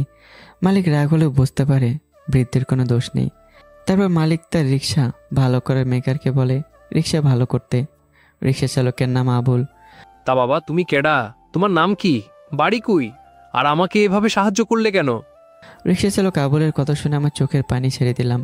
তখন প্রায় সব রিক্সা চালক গ্যারেজে রিক্সা জমা এবং ভাড়ার টাকা দিতে এসেছে, আর মালিকও আছে। আমার কান্না করে দেখে সবাই একটু এগিয়ে আসলো। এই হলো গরিব মানুষের দোষ। যদি দেখেছে আর একটা গরিব মানুষ বিপদে বা কান্না করতেছে, তখন গরিব মানুষগুলো সাহায্যের হাত বাড়িয়ে সামনে এগিয়ে আসে। গ্যারেজে রিক্সা চালকগুলো সবাই আমাকে জোর করে কেন আমি কান্না করতেছি। তখন আমি আমার সব ঘটনা খুলে বলি। সবার চোখে পানি, এমনকি গ্যারেজের মালিকের চোখেও পানি। হয়তোবা গরিব বলে আমার দুঃখটা তারা সবাই বুঝতে পেরেছে, আর তারাও দুঃখের মানুষ, তাই তারাও কেঁদে ফেলেছে। আরে বেটা, কে বলেছে তোর আপন কেউ নাই দুনিয়ায়? আমি আছি এখানে, যারা আছে সবাই তোর আপন। আজ থেকে তুই আমাদের সাথে এখানেই থাকবি। হ্যাঁ শামীম, তুমি এখানে থাকবে বুঝলে। আর একজন গিয়ে ডাক্তার ডেকে নিয়ে আসো। আগে শামীম সুস্থ হোক, তারপর বাকি সব কথা হবে। আর আজ থেকে শামীম এখানে থাকবে, আমার কোনো আপত্তি নাই। তখন একজন ডক্টর ডেকে নিয়ে আসে। তারপর আমার চিকিৎসা সে করে এবং আমি প্রায় 10 দিনের মধ্যে পুরোপুরি সুস্থ হয়ে যাই। আর আমার পেছনে যত ব্যয় হয়েছে সব রিক্সা চালক আর মালিক ব্যয় করেছে। কিন্তু কতদিন আর এভাবে অপরের কাঁধের উপর আমি বসে খাবো? আর সবগুলো রিক্সা চালক সবাই এক জায়গার মানুষ না, সবাই আলাদা আলাদা জেলার মানুষ। আর সবাই গরিব হওয়াতে আরেকটা গরিবের দুঃখ কষ্ট সবাই খুব সহজেই বুঝতে পারে। চাচা, আমি কিছু করতে চাই। এভাবে বসে থেকে খেতে আমারও মোটেও ভালো লাগছে না, আর আমি পড়াশোনাও চালিয়ে যেতে চাই। তা কি করবি ভেবেছিস তুই বাবা? আমার তো মনে হয় না এই শহরে কোনো কাজ পাবো, তাই ভেবেছি তোমাদের সবার মতো আমিও রিক্সা চালাবো। রিক্সা চালালে পড়াশোনা কেমন করে করবি তুই? দিনে ভার্সিটি যাব, দুপুরের দিকে চলে আসবো, রিক্সা নিয়ে চালাবো। রাতে গ্যারেজে সে রিক্সা জমা দিয়ে পড়াশোনা করে তারপর ঘুমাবো। তাহলে তো তোর অনেক কষ্ট হবে, পারবি সামলাতে? আর তুই কি রিক্সা চালাতে পারবি? চাচা, আল্লাহ আমাকে পুরোপুরিভাবে সুস্থ সৃষ্টি করেছেন, তাই আমার কোনো কষ্ট হবে না ইনশাল্লাহ। আর কোনো কষ্ট না করলে তো সুখের দেখা পাবো না। তাহলে আজ আমার সাথে চল, তোকে আমি শহরটা চিনিয়ে দেই। আর কোন জিনিসটা কোথায় আর কোন জায়গার ভাড়া কত সব শিখে নে, তাহলে পরে আর তোর সমস্যা হবে না। সেদিন আমি আবুল মিয়ার সাথে শহরের অনেক জায়গায় যাই। পথঘাট চিনে নেই, কোথায় গেছে সব কিছু দেখে নেই, কোন জায়গায় কত ভাড়া হবে সব কিছু আমি শিখে নেই। পরের দিন থেকে আমি রিক্সা চালানো শুরু করে দিই এবং প্রথম দিনে বেশ কিছু টাকা কামাই করে নিই। ফেরার পথে সেই টাকা দিয়ে সবার জন্য মিষ্টি কিনে নিয়ে এসে নিজেদের সবাইকে খাইয়ে দিই, আর সবাই অনেক খুশি মনে সেই মিষ্টিগুলো খায়। তো আমি প্রায় কয়েকদিন রিক্সা চালানোর পরে হঠাৎ একদিন রাতে একটা মেয়ে আমার কাছে চলে আসে। ভাইয়া, একটু দয়া করে আমাকে সাহায্য করেন ভাই। কেন আপামনি, কি হয়েছে? এমন করতেছেন কেন?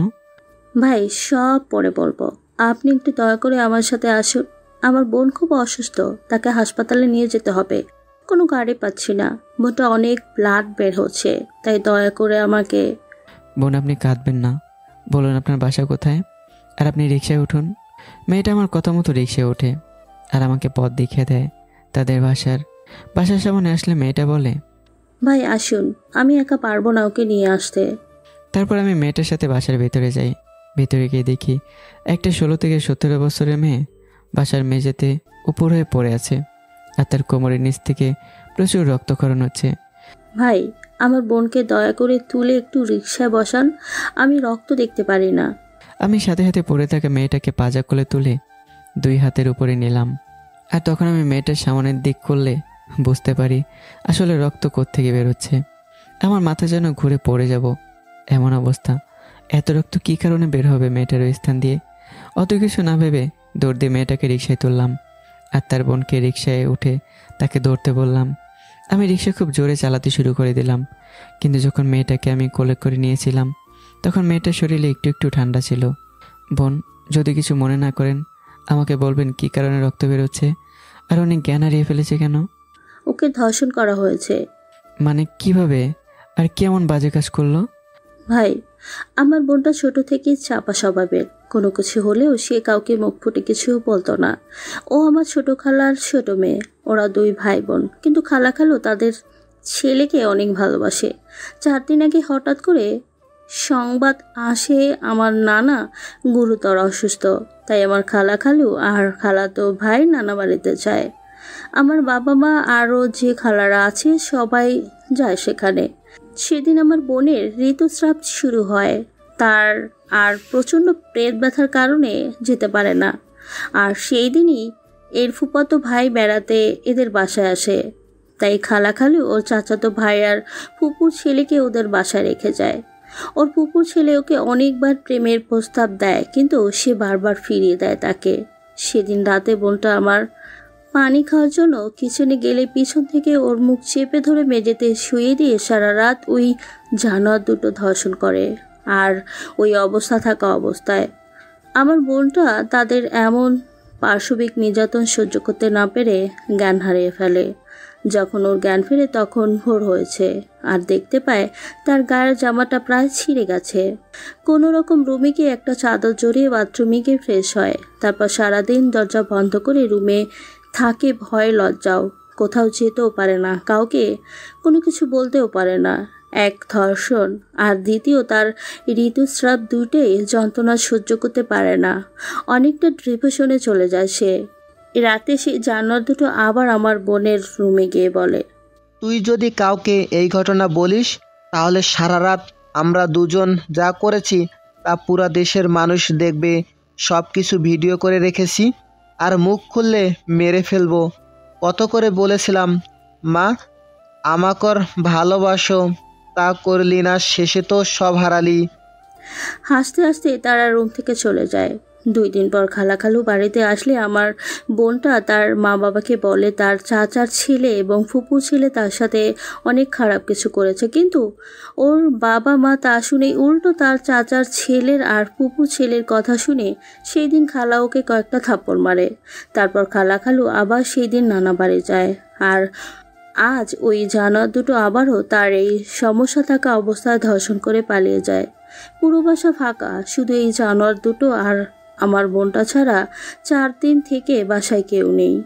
আর আজ একটু আগে আমাকে আমার বোনটা ফোন করে ডেকে নিয়ে সব কথা বলে। তারপর তো আপনাকে ডাকতে আসলাম। আমি মেয়েটার কথা শুনে কান্না করে ফেললাম। দুনিয়াতে এখন এমন জানোয়ার বেঁচে আছে? আর মেয়েটার মা বাবা কেমন, যারা নিজের সন্তানের খবর রাখে না, নিজের সন্তানের কথা বিশ্বাস করে না? এমন বাবা মায়ের ঘরে যেন মেয়ে সন্তান জন্ম না নেয়। বোন, আপনি থানায় জানাননি বিষয়টা? না ভাইয়া, জানাতে পারি নাই, আর একটু জোরে চালান ভাইয়া। আমি মেয়েটার কথা মতো নিজের শরীরে সব শক্তি দিয়ে প্যাডেল ঘোরাতে থাকলাম। পথ যেন শেষই হচ্ছে না। রাত অনেক হয়েছে, কোনো গাড়ি, অটো, সিএনজি কিছুই চোখে পড়তেছে না। আমি মনে মনে আল্লাহকে ডাকতে লাগলাম মেয়েটা যেন বেঁচে যায়। অনেক কষ্টের পর আমি ওদের নিয়ে হসপিটালে আসতে সক্ষম হই। আমি রিক্সা দাঁড় করিয়ে মেয়েটাকে কোলে নেওয়ার আগেই তার কাঁধের গামছা দিয়ে মেয়েটার কোমর পেঁচিয়ে দিই, যাতে করে মানুষ এসব না দেখে। তারপর দর্শিতা মেয়েটাকে কোলে করে নিয়ে দৌড়ে হাসপাতালের ভেতরে ঢুকি। অন্য মেয়েটা কাঁদতে থাকে আর ডক্টর ডক্টর বলে চিৎকার করতে থাকে। কোনো রকম ওয়ার্ড বয়ে দেখা পেলে তাদেরকে বলে একটা বেডে শুয়ে দিই মেয়েটাকে। তারপর ডক্টর এসে পালস চেক করে, দেখে দর্শিতা মেয়েটা আর বেঁচে নেই। ডক্টর সাথে সাথে পুলিশকে ফোন করে। এদিকে দর্শিতা মেয়েটাকে জড়িয়ে ধরে কান্না করতে থাকে তার খালাতো বোনটা। আমি সেখানে একদম নীরব হয়ে যাই। তাহলে এত কষ্ট দিছে মেয়েটাকে, যার কারণে মেয়েটা দুনিয়া ছাড়া হলো। আমি মনে মনে আল্লাহকে বললাম, আল্লাহ, এমন জানোয়ারের বিচার তুমি দুনিয়াতেই করো। এরকম পশুর মতো মানুষের দুনিয়াতে বেঁচে থাকার কোনো অধিকার নেই। তারপর পুলিশ এসে মেয়েটার খালাতো বোন এবং আমাকে জিজ্ঞাসাবাদ করে। তারপর সব শুনে লাশ ময়রা তদন্তের জন্য পাঠায়। ভাইয়া, আমি এখন কি করব বলেন তো? আপনার খালাকে ফোন দিন। খালা তো বিশ্বাস করবে না ভাইয়া। আপনি আগে তাদেরকে ফোন তো দেন, দিয়ে সবটা ঘটনা বলুন তাদেরকে। যতই হোক না কেন, মেয়ের মরার কথা শুনলে না এসে থাকতে পারবে না। মেয়েটা ফোন দিয়ে কেঁদে কেঁদে বলল, ওই ধর্ষিতা মেয়েটা মারা গেছে এবং সে হাসপাতালে আছে। আমি কি যাব বোন? ও, আপনার তো রিক্সা ভাড়া বাকি আছে। ছি বোন, কী বলেন আপনি? আমাকে ভাড়া দেওয়া লাগবে না, আপনি নিজে ঠিক থাকুন। আমাকে ভাই ডেকেছেন, আপনার কাছ থেকে কি ভাড়া নিতে পারি? তাহলে আপনার পরিবার চলবে কেমন করে? চার কোলে আমার কেউ নেই, একা মানুষ, একটাই পেট, নিশ্চয় বেশি খাবারের প্রয়োজন হবে না আমার।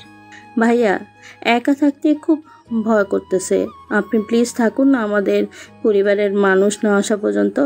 ঠিক আছে। মেয়েটার সাথে সেখানেই থাকলাম। মেয়েটা শুধু সারা রাত কান্না করে গেছে। তাকে অনেকবার কান্না করতে মানা করেছি, কিন্তু শুনিনি। বরং বলেছে আজ ওর সাথে যা হয়েছে কালকে আমার সাথে ওটা হতে পারত। ওদের যদি দর্শন করার এত ইচ্ছে ছিল, তাহলে তারা সেদিনই যা করার করেছে। তাহলে বারবার কেন বোনটাকে এমন করে দর্শন করলো? তারপর এমন অসুস্থ অবস্থায় পুরো রাত দেয়ালে পিঠ থেকে দাঁড়িয়েছিলাম আমি, আর নীরব দর্শকের মতো মেয়েটার কান্না করে দেখেছি। একবারের জন্য আমার চোখ দিয়ে পানি ঝরা বন্ধ হয়নি। ভোরাতে মেয়েটার পরিবারের লোকজন আসলে আমি মেয়েটার কাছ থেকে বিদায় নিয়ে চলে আসি। যখন গ্যারেজে রিক্সা নিয়ে ঢুকি, তখন সবাই মাথায় হাত দিয়ে চিন্তাভাব নিয়ে বসে আছে দেখলাম। আমাকে গ্যারেজে ঢোকা দেখে সবাই আমার কাছে এগিয়ে এসে নানান কথা জিজ্ঞাসা করতে থাকলো। কোথায় ছিলাম, কী হয়েছে, কেন আসতে দেরি হলো, আমার কিছু হয়নি তো? আমার চিন্তায় তারা কেউ সারা রাত ঘুমাতে পারেনি, ইত্যাদি ইত্যাদি আরও অনেক কথাই বলল। আমি তখন সবাইকে দর্শিতা মেয়েটার কথা বললাম। সবাই আমার কথা শুনে কিছুক্ষণের জন্য স্তব্ধ হয়ে যায়। এ নতুন কি বাবা? আমাদের এদেশে এটা এখন পেশা হয়ে গেছে। জীবনে কত দেখলাম এমন ঘটনা, কত যে মেয়ে ধর্ষিতা হয়ে রাস্তায় জঙ্গলে পড়েছিল। আরে বেটা, এটা ঢাকা শহর, এখানে থাক সব শিখতে পারবে আর জানতেও পারবে। শুধু এই শহরে না, পুরো দেশের কোনায় কোনায় এমন ধর্ষণের ঘটনা ঘটছে। এই দেশে 6 বছরের শিশু ধর্ষণ হওয়ার মতো ঘটনা আছে, গর্ভবতী নারী ধর্ষণের মতো ঘটনা আছে, গৃহবধূ ধর্ষণের ঘটনা আছে, মেয়ের সামনে মাকে দলবেঁধে ধর্ষণের ঘটনা আছে। বাবারে, যে মানুষগুলো এসব কাজ করে তারা আসলে ভালো পরিবারের সন্তান না। এদের কাছে মা, বোন, খালা, ফুপু কেউ নিরাপদ না। এদের একটাই চাহিদা, তা হলো যৌন চাহিদা, মনের ক্ষুধা মেটানো এদের কাজ। এরা ভাবে না এদেরও ঘরে মা, বোন আছে, এরাও একদিন বাবা হবে। যদি এরা এসব ভাবত তাহলে তারা ধর্ষণ করতো না। আর সবচেয়ে বড় কথা, ধর্ষিকাদের সবার কাছে এমন করে চলাফেরা করে মনে হয় সে কোনো পাপ করে নাই। সামান্য যৌন চাহিদা মেটানোর জন্য এরা কাউকে ছাড় দেয় না। এদের বিচার আল্লাহ করবে। এরা তো দুনিয়াকে বেহেশত মনে করে। পরকাল বলতে যে একটা অন্তকালের জীবন আছে, সেটা তারা বিশ্বাস করে না। এসব ভেবে আমাদের কোনো কাজ নাই। যে দেশে সরকার ধর্ষণের সাজা দিতে জানে না, সে দেশে তো ধর্ষণ বাড়বে। যদি ধর্ষকদের ধরে ফাঁসি দিত তাহলে দেশে এমন খারাপ মানুষ থাকতো না, আর যদিও থাকতো তাহলে খারাপ কাজ করার সাহস পেত না। এইসব চিন্তাবাদ দিয়ে যা, ঘুমিয়ে পড়। আর তোর ভার্সিটি যাবি কবে থেকে? কালকে থেকে যাব চাচা। আমি আর তাদের কোনো কিছু না বলে গ্যারেজে থাকার ঘরে গিয়ে শুয়ে পড়লাম। কিন্তু আমার চোখে ঘুম আসতেছে না। আমি ভাবতেছি মেয়েটার বাবা মা এটা বিশ্বাস করবে না যে তার মেয়েকে ওই দুটো যেন দর্শন করেছে। তার মেয়ের মৃত্যুর কারণে যেন দুটো। দেশের পুলিশ কি তাদেরকে ধরে নিয়ে শাস্তি দিতে পারবে, নাকি পুলিশ তাদের ধরবে না, নাকি ধরে নিয়ে আসার পর ছেড়ে দেবে? আল্লাহ, এ কেমন নিয়তি তোমার? আমাকে না হয় এতিম বানিয়েছ, কিন্তু আজ একটা পরিবারকে, একজন মাকে, একজন বাবাকে সন্তানারা করে দিলে। আল্লাহ, তুমি কি চাইলে সাথে সাথে এসব খারাপ মানুষের বিচার করতে পারো না? নানান রকম চিন্তা করে আমি ঘুমিয়ে গেলাম। ঠিক জোহরের সময় উঠে গোসল করে নামাজ পড়ে খেয়ে আবারও রিক্সা নিয়ে বেরোলাম। সেদিন রিক্সা চালে রাতে গ্যারেজে এসে খাওয়া দাওয়া করে ঘুমিয়ে যাই। পরদিন সকালবেলা আমি একটা মোটামুটি ভালো শার্ট আর প্যান্ট পরে কলেজের দিকে রওনা হলাম।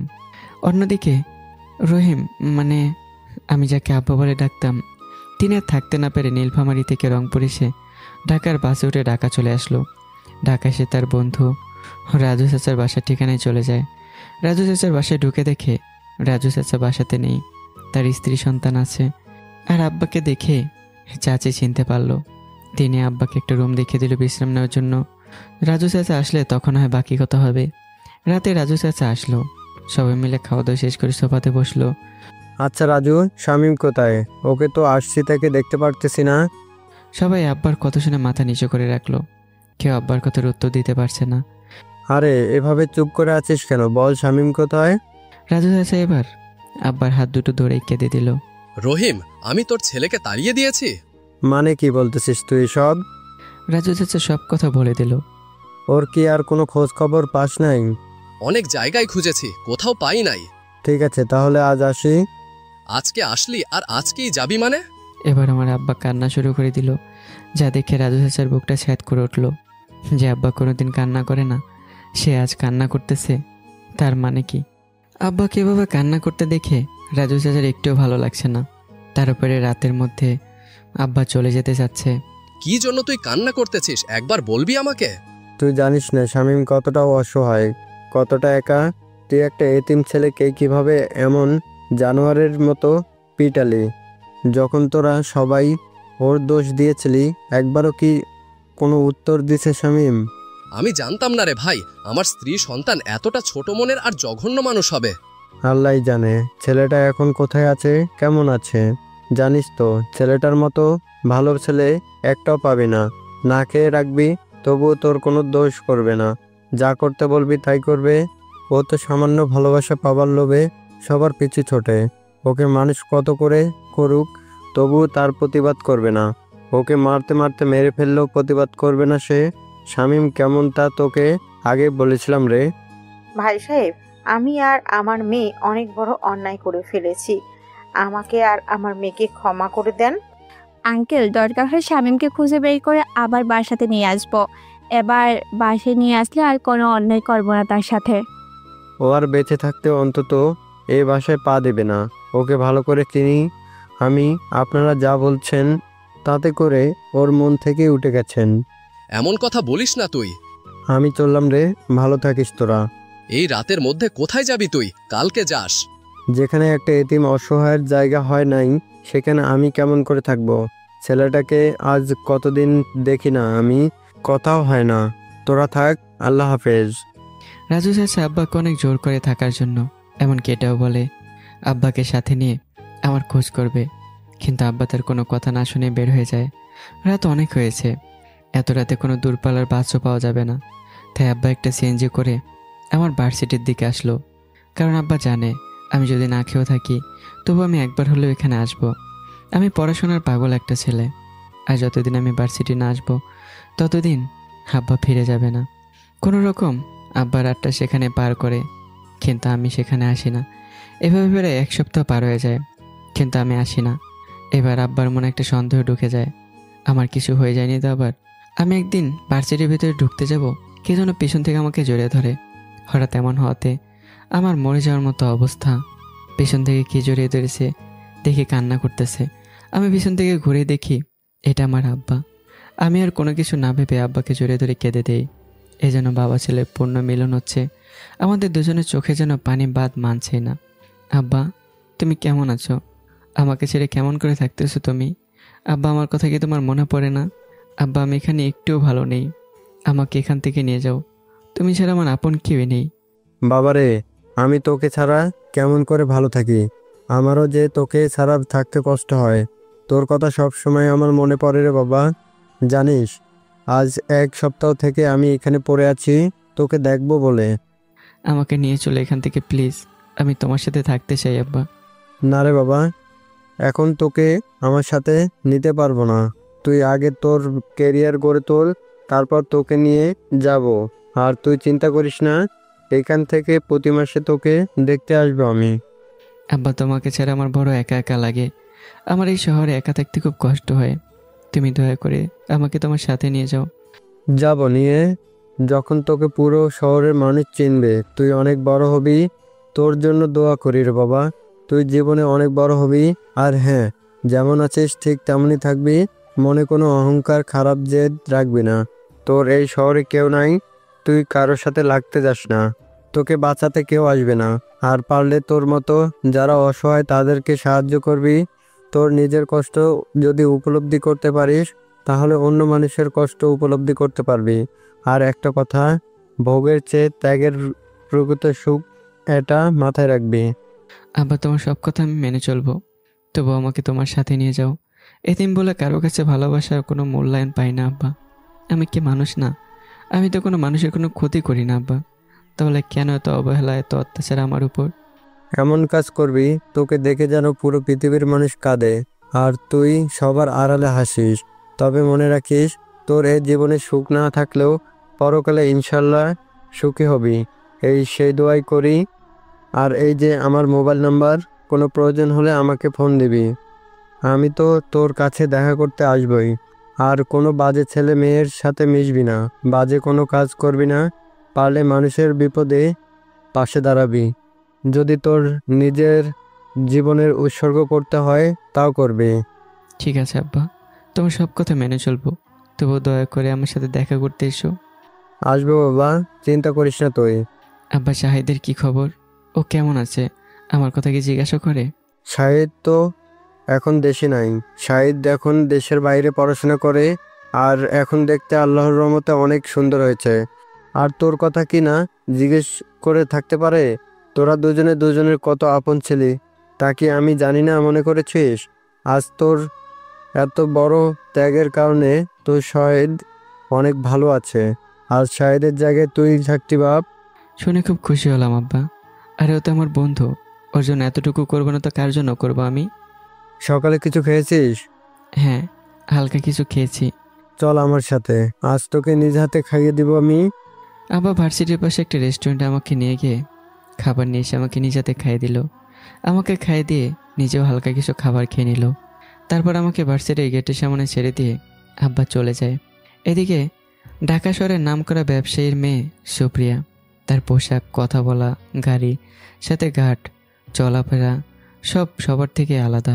বড়লোক বাবার একমাত্র মেয়ে বলে কথা। তার জীবনের দুঃখ কষ্ট কি কখনো সে জানেই না।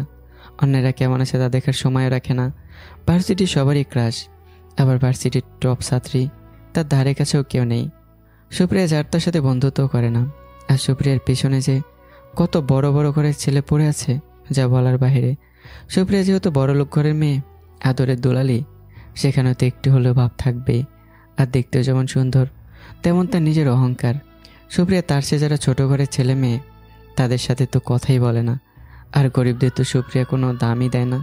শহরের আরেক নাম করা জর্জের ছেলে ইমন, যেমন তার বাবার নাম ডাক, তেমনি তার অনেক টাকা পয়সা। গল্পের নায়িকা সুপ্রিয়ার চেয়ে কোনো অংশ কম না। কিন্তু আমাদের এই ইমন একটু সঙ্গপ্রিয় মানুষ। যেহেতু তার বাবার অনেক কিছু আছে, সেখানে সে একটু খারাপ টাইপের মানুষের সাথে মিশে। তাই বলে ইমন কিন্তু মোটেও খারাপ না। বাবার টাকা পয়সা আছে বলে একটু নেশা করে, তবে সে খারাপ না। এমন একটু আবেগপ্রবণ মানুষ আর কি। সুপ্রিয়ার পর যদি ভার্সিটিতে কোনো ভালো ছাত্র থাকে, তাহলে আমাদের এই এমন দেখতে পুরো হিরোর মতো। নিজে একটা বাইক চালিয়ে ভার্সিটি আসে, সেই বাইকের দাম 8 লক্ষ টাকা। বুঝতেই পারতেছেন, ইমনকে অনেক বড় ঘরের মেয়ে পছন্দ করে, কিন্তু ইমন তাদের কাউকে পাত্তা দেয় না। ইমনও ঠিক সুপ্রিয়ার মতো, সুপ্রিয়ার চেয়ে কোনো অংশে কম না। এই ভার্সিটিতে পড়ে আরেকজন, তার নাম রাজ। কিন্তু রাজ এতটাই খারাপ যার কথা বলে বোঝাতে পারবো না। রাজ ঢাকা শহরের একজন পাওয়ারফুল এমপির ছেলে। এমন কোনো খারাপ কাজ নেই যে রাজ করে না। ইফটিজিং থেকে শুরু করে নেশা করা, মানুষ মারা, মেয়েদের নিয়ে রাত কাটানো, ছাত্র রাজনীতি করা। আর রাজের ক্রাশ এই ভার্সিটির টপ ছাত্রী সুপ্রিয়া। আমাদের এই ভিলেনও সুপ্রিয়া ইমনের মতোই অনেক বড় ঘরে ছেলে, কিন্তু রাজ খারাপ হওয়াতে তার কাছে কেউই যেতে চায় না। রাজের জীবনটা এমন যে সে মানুষকে সবসময় ছোট চোখে দেখে, আর মানুষকে দেশে মজা নিতে পারে খুব। কিন্তু এই রাজ পড়াশোনার ক্ষেত্রে একেবারে আনাড়ি। আর এই 3 জনের বাবাই এই ভার্সিটির ম্যানেজিং কমিটিতে আছে, আর তাদের ডোনেশনে এই ভার্সিটি চলে। তাই এই ভার্সিটির সবাই এই 3 জনকে অনেক সম্মান দিয়ে চলে। আর 3 জনের বাবা রাগের দিক থেকে কারো চেয়ে কেউ কম না। তো এখন কথা হচ্ছে, এখানে আমি কিভাবে টিকবো, কেমন করে টিকবো? যার কাছে না আছে টাকা, না আছে বাড়ি, না আছে গাড়ি, না আছে গায়ে কোনো দামি পোশাক, তাহলে আমার জীবনে কী হতে চলেছে একবার ভাবেন। তা জানতে হলে অবশ্যই আপনাদের পুরো গল্প শুনতে হবে। তো একদিন সুপ্রিয়া ভার্সিটি যাবে, তাই সে সকাল উঠে ফ্রেশ হয়ে পড়াশোনা করে। নিচে সে হালকা নাস্তা করে গিয়ে দেখে আজকে যে ড্রেস পরে ভার্সিটি যাবে তা কাজের মেয়েটা এখনও রেডি করে দেয়নি। তাই আবার উপর থেকে নিচে এসে ঘরের সব কিছু ভেঙে ফেলতে শুরু করে দিল। সুপ্রিয়ার এমন রাগ হওয়ার কারণ তার বাবা মা কিছুই বুঝলো না। তারা সুপ্রিয়ার রাগ সম্পর্কে জানে, এই মেয়ে শুধু রাগ করে না, নিশ্চয়ই কোনো না কোনো খারাপ কিছু ঘটেছে তার সাথে।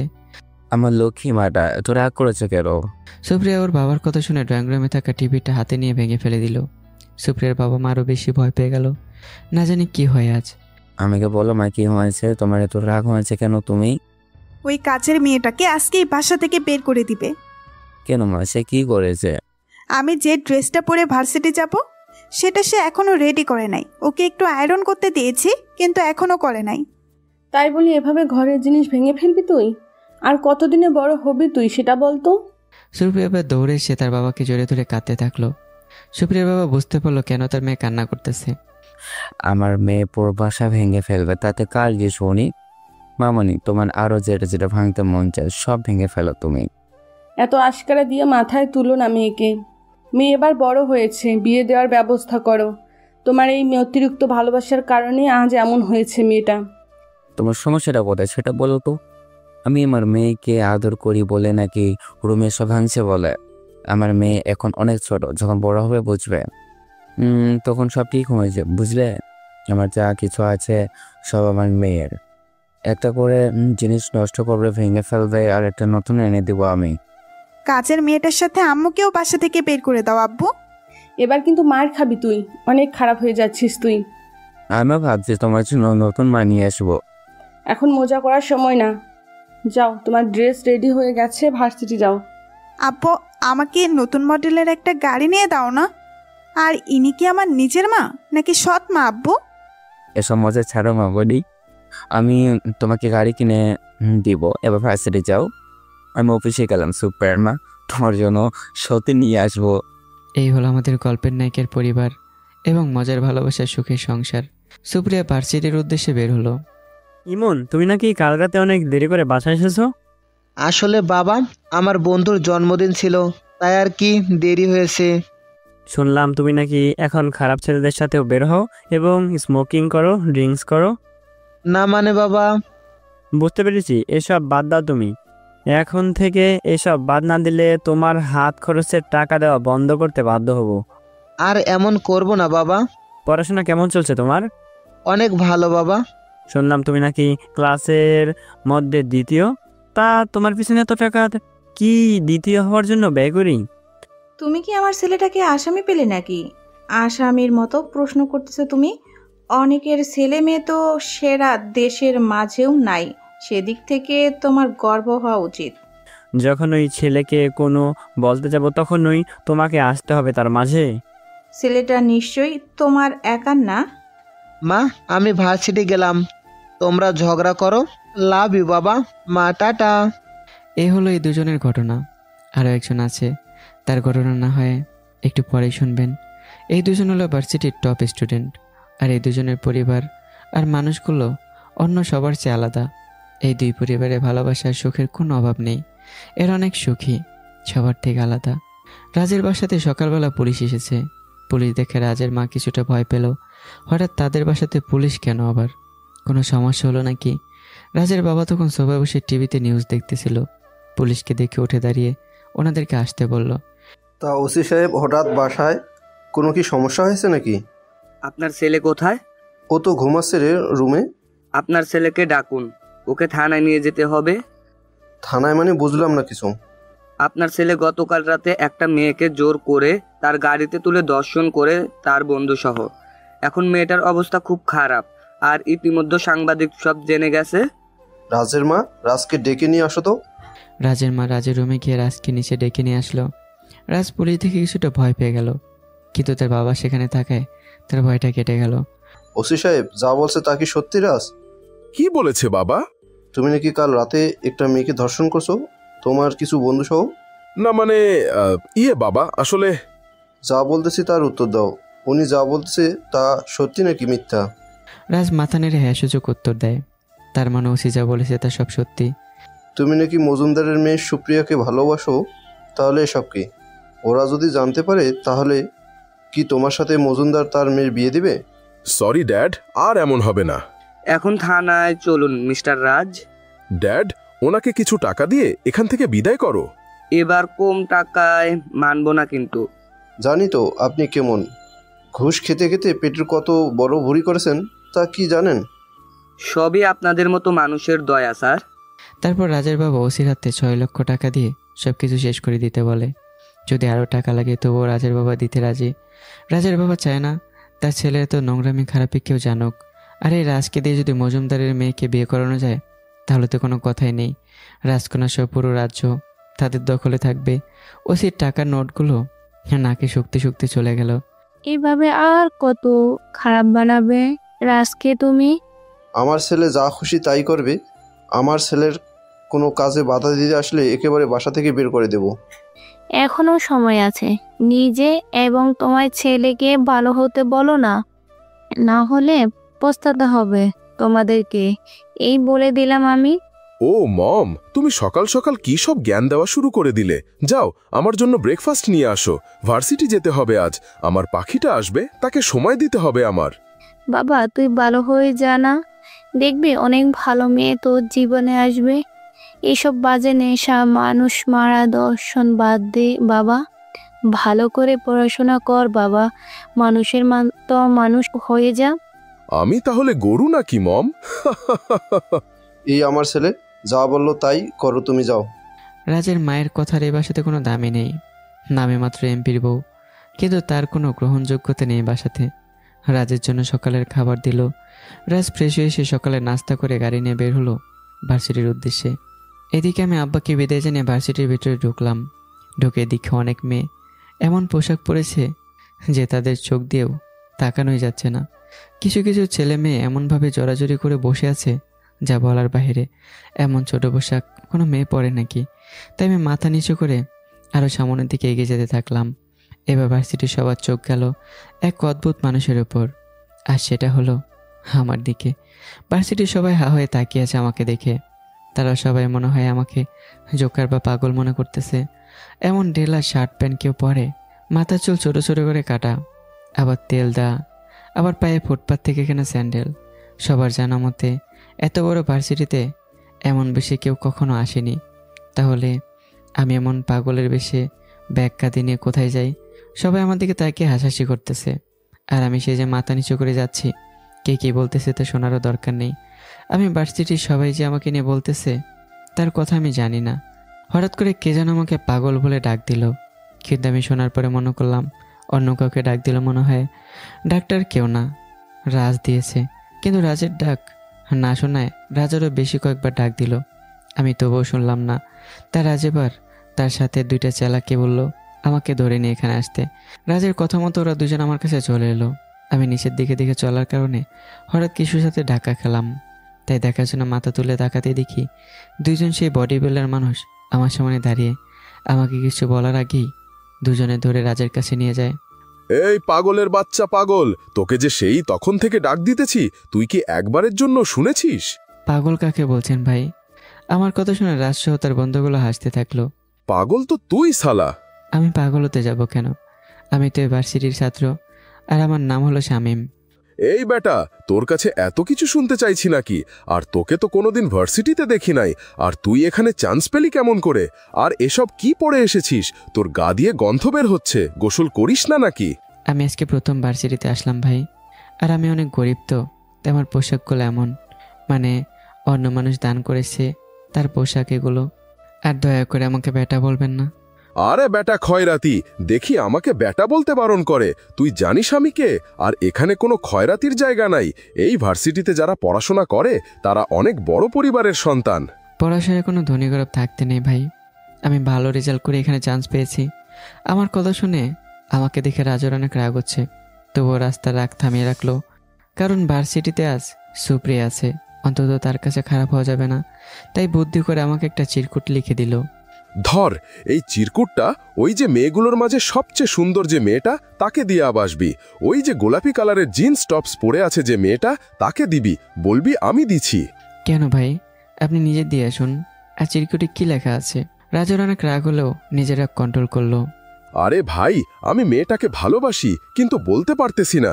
তুমি তো আমাদের সাথেই পড়ো, তুমি তো আমার বন্ধু, তাই দয়া করে এই সাহায্যটা করো আমার। আচ্ছা, যেহেতু বন্ধু বলছেন, সেখানে তো বন্ধুর জন্য বন্ধু জীবন দিতে পারে। তাহলে যা ভাই। আর এটা এমন কি? আমি আর কোনো কিছু না বলে মেয়েটার দিকে এগিয়ে যেতে থাকলাম। আমি তো জানি না যে আমাকে র্যাগিং করতেছে রাজ, আর চিরকুটটা সুপ্রিয়াকে দিতে বলেছে। এবার আমি বুঝবো যে কত ধানে কত চাল। রাজ আমাকে মারতে পারেনি তো কি হয়েছে, তার থেকে আরও বেশি শাস্তি দিতে চলেছে। আমি চিঠিটা নিয়ে ওই মেয়েগুলোর কাছে গেলাম। মেয়েগুলো আমাকে তাদের কাছে আসা দেখে একটু সরে গেল আর নাকে হাত দিয়ে চেপে ধরলো। আমি কাউকে কোনো কিছু না বলে চিরকুটটা সুপ্রিয়ার হাতে দিলাম। সুপ্রিয়া চিরকুটটা নিয়ে পড়ে দেখে প্রেমপত্র, সাথে ডেটিংয়ে যাওয়ার কথাও লেখা আছে। এই জিনিস লেখা দেখে সুপ্রিয়া অনেক রেগে গেল আর সাথে সাথে আমাকে পায়ের হিল খুলেই মুখে ইচ্ছা মতো মারতে থাকলো। সুপ্রিয়ার সাথে যে মেয়েগুলো ছিল তারা তো চরম অবাক। এই পাগলের মতো ছেলেটা চিরকুটে সুপ্রিয়াকে কি দিল, যার কারণে সুপ্রিয়া ছেলেটাকে হিল খুলে মারতেছে। সবার চোখ তখন সুপ্রিয়ার আমার উপর। সেই সময় সেখানে সুপ্রিয়ার গার্ড দুটো আসে আর তারপর আসে ইমন। ম্যাডাম, কি হয়েছে? এই পাগলের বাচ্চা আমাকে প্রেমপত্র দেয় আর আমাকে ডেটে যাওয়ার কথা বলে। গার্ডগুলো আর আমার মুখ থেকে কোনো কিছু শুনতে চাইল না, তারা আমাকে কয়েক ঘা বসিয়ে দিল। সুপ্রিয়া, তুই আমাকে বলবি না আগে? তুই ছিলি ওই যে মেয়েদের ভিড়ে, তোকে কেমন করে বলবো? এই পাগলটাকে উচিত শিক্ষা দে তুই এখন। ইমন এবার আমাকে মাটি থেকে তুলে দাঁড় করালো। দাঁড় করে আমার দুগালে ঠাস ঠাস করে থাপ্পড় মারতে থাকে। আমাকে দয়া করে আর গালে মারবেন না, আমার গাল দুটো খুব ব্যথা করতেছে। মারার হলে আমার পিঠে মারেন ভাই। আমার কথা শুনে ইমনের একটু মায়া হলো, তাই সে আর আমাকে মারলো না। আচ্ছা, তুই কে রে? আর তোর সাহস কি করে হলো সুপ্রিয়াকে প্রেমপত্র দেওয়ার? ভাই আমি দেইনি, ওই যে পিছনে ঘুরে দিকে রাজার ওর বন্ধুগুলো সেখানে নেই। কি রে বল? ভাই আমি এখানে আসতেছিলাম, তখন তিনজন ছেলে আমাকে পত্রটা দিয়ে বলে এনাকে যেন দেই। তিনি নাকি এনাকে ভালোবাসে, নিজে বলতে সাহস পাচ্ছে না, তাই আমাকে দিয়েছে দেওয়ার জন্য। কে দিছে? নাম বল ছোট লোকের বাচ্চা। তার নাম জানি না, আমি আজকে প্রথম আসলাম তো, আর উনি এদিকেই ছিল, এখন কোথায় গেল জানি না। আমাকে দেখে কি তোর বোকা মনে হয়? নিজে দিয়ে এখন অন্যের কথা বলিস তুই? তোকে তো আজকে মেরে ফেলবো আমি। যে আমাকে মারতে যাবে তখন ইমন সুপ্রিয়াকে আটকে দেয়। অনেক মেরেছিস, আর মারিস না। দেখিস না গাল দুটো কেমন কেটে গিয়ে রক্ত বের হচ্ছে। বাদ দে, চল এবার ক্লাসে যাই। আর তুই শোন, এমন ভুল আর দ্বিতীয়বার করিস না, বুঝলি? দেখ না শরীর থেকে কেমন বাজে গন্ধ বের হচ্ছে। আর পোশাক দেখেছিস? মনে হয় কোনো ডাস্টবিন থেকে উঠে এসেছে। আমার তো একে দেখে বমি বের হয়। আহ, বাদ দে না, এবার চল তো তুই। ইমন জোর করে সুপ্রিয়ার হাত টেনে নিয়ে চলে গেল, আর আমি বা হাত দিয়ে গাল দুটো একটু নেড়ে দেখি গাল বেয়ে রক্ত পড়তেছে। হায় রে পোড়া কপালি শামিম, তোর কপালি সব ছাড়া সুখ নেই। আমি কোনোরকম মাটি থেকে ব্যাগটা তুলে কাঁধে নিলাম। সেই সময় রাত চলে আসলো আমার কাছে। কি বন্ধু, তোমার মুখ থেকে এমন রক্ত ঝরে কেন? কেউ কি মেরেছে? আমি মাথা নিচু করে আছি, কাকে কি বলবো? কেউ তো আমার কথা বিশ্বাস করবে না। কাউকে যে প্রতিবাদ করব এমন সাহস আমার বুকে নেই। এখন থেকে আমাকে বস বলে ডাকবি, আর যা করতে বলবো তাই করবি। আমার কথা যদি না শুনিস তো তোকে কলেজ থেকে বের করে দিব বেটা। আর শোন, আমার বাবা এখানকার এমপি আর এই ভার্সিটির ম্যানেজিং কমিটিতে আছে, বুঝতে পেরেছিস তো তুই? আমাকে ধাক্কা দিয়ে নিচে ফেলে দিয়ে চলে গেল রাজ আর তার বন্ধুগুলো। আমি উঠে দাঁড়িয়ে সামনে থাকা ট্যাবের কাছে গিয়ে ট্যাব ছেড়ে দিয়ে মুখে পানি ছিটা দিতে থাকলাম। যতবার মুখে পানি দেই ততবার আমার মুখটা জ্বালা করতে থাকে। কোনো রকম পানি ছিটা মেরে মুখটা পরিষ্কার করলাম। মাঠে গিয়ে দুর্বাঘাস নিয়ে দাঁত দিয়ে পিষে নিজের মুখে নিজে লাগিয়ে দিলাম। যখন রক্ত পড়া বন্ধ হলো তখন আমি আমার ক্লাসের দিকে চলে গেলাম। আমি ক্লাসের সামনে গিয়ে দেখি স্যার আগে থেকে ক্লাসে আছে, তাই আমি স্যারের পারমিশন নিয়ে ঢুকলাম। আমাকে ক্লাসে ঢোকা দেখে ইমন সুপ্রিয়া চরম অবাক হয়ে গেল, আর আজ তো জানেই। সিটে বসার আগে তোমার পরিচয় দাও, আর তোমার মুখে সব কিসের দাগ আর রক্তও দেখা যাচ্ছে। আমি মাথা নিচু করে বলতে থাকলাম, স্যার আমার কোনো পরিচয় নেই। মানে ফাইজলামো করো আমার সাথে? স্যার বেদবি মাফ করবেন, আসলে আমি যখন খুব ছোট তখন আমার বাবা মা মারা যায়। গ্রামে একটা এতিমখানা আছে যেটা বিদেশের মানুষ চালায়। আমি ছোট থেকে সেখানে পড়াশোনা করেছি আর সেখানে বড় হয়েছি। আর আমি এতিম তো, তাই অন্যায় না করলেও মানুষের মার খেতে হয়, তারই চিহ্ন এটা স্যার। এই ছেলে, তুমি কি এইসব পোশাক পরে থাকো?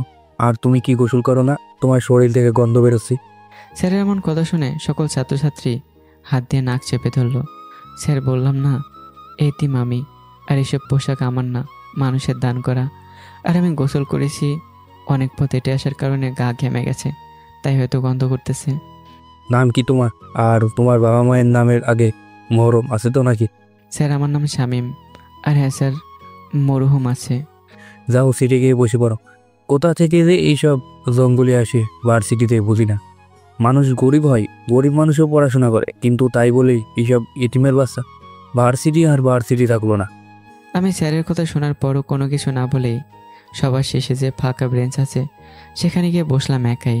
আমি অন্তত এটা জেনে গেছি আমার পাশে কেউ বসবে না, আর কারো পাশে বসতে চাইলেও তার পাশে বসাবে না। পেছনে যখনই বসতে যাব এমন সময়ে এমন একটা কাণ্ড ঘটিয়ে বসলো যা আমি ভাবতে পারিনি। তো বলুন তো, কি এমন কাণ্ড ঘটলো আবার এই অভাগী এতিমের কপালে? তো অবশ্যই জানতে হলে পরের পর্বের জন্য অপেক্ষা করতে হবে। তো বন্ধুরা, কেমন হয়েছে গল্পটি কমেন্ট করতে বলবেন না। আর যত বেশি কমেন্ট করবেন গল্পটা তত তাড়াতাড়ি দেওয়া হবে। আর লাইক করবেন যাতে আগ্রহ বাড়ে। তো কেমন হয়েছে গল্পটা অবশ্যই জানান। দেখা হচ্ছে নতুন গল্পে। ভালো থাকবেন, সুস্থ থাকবেন। আল্লাহ হাফেজ।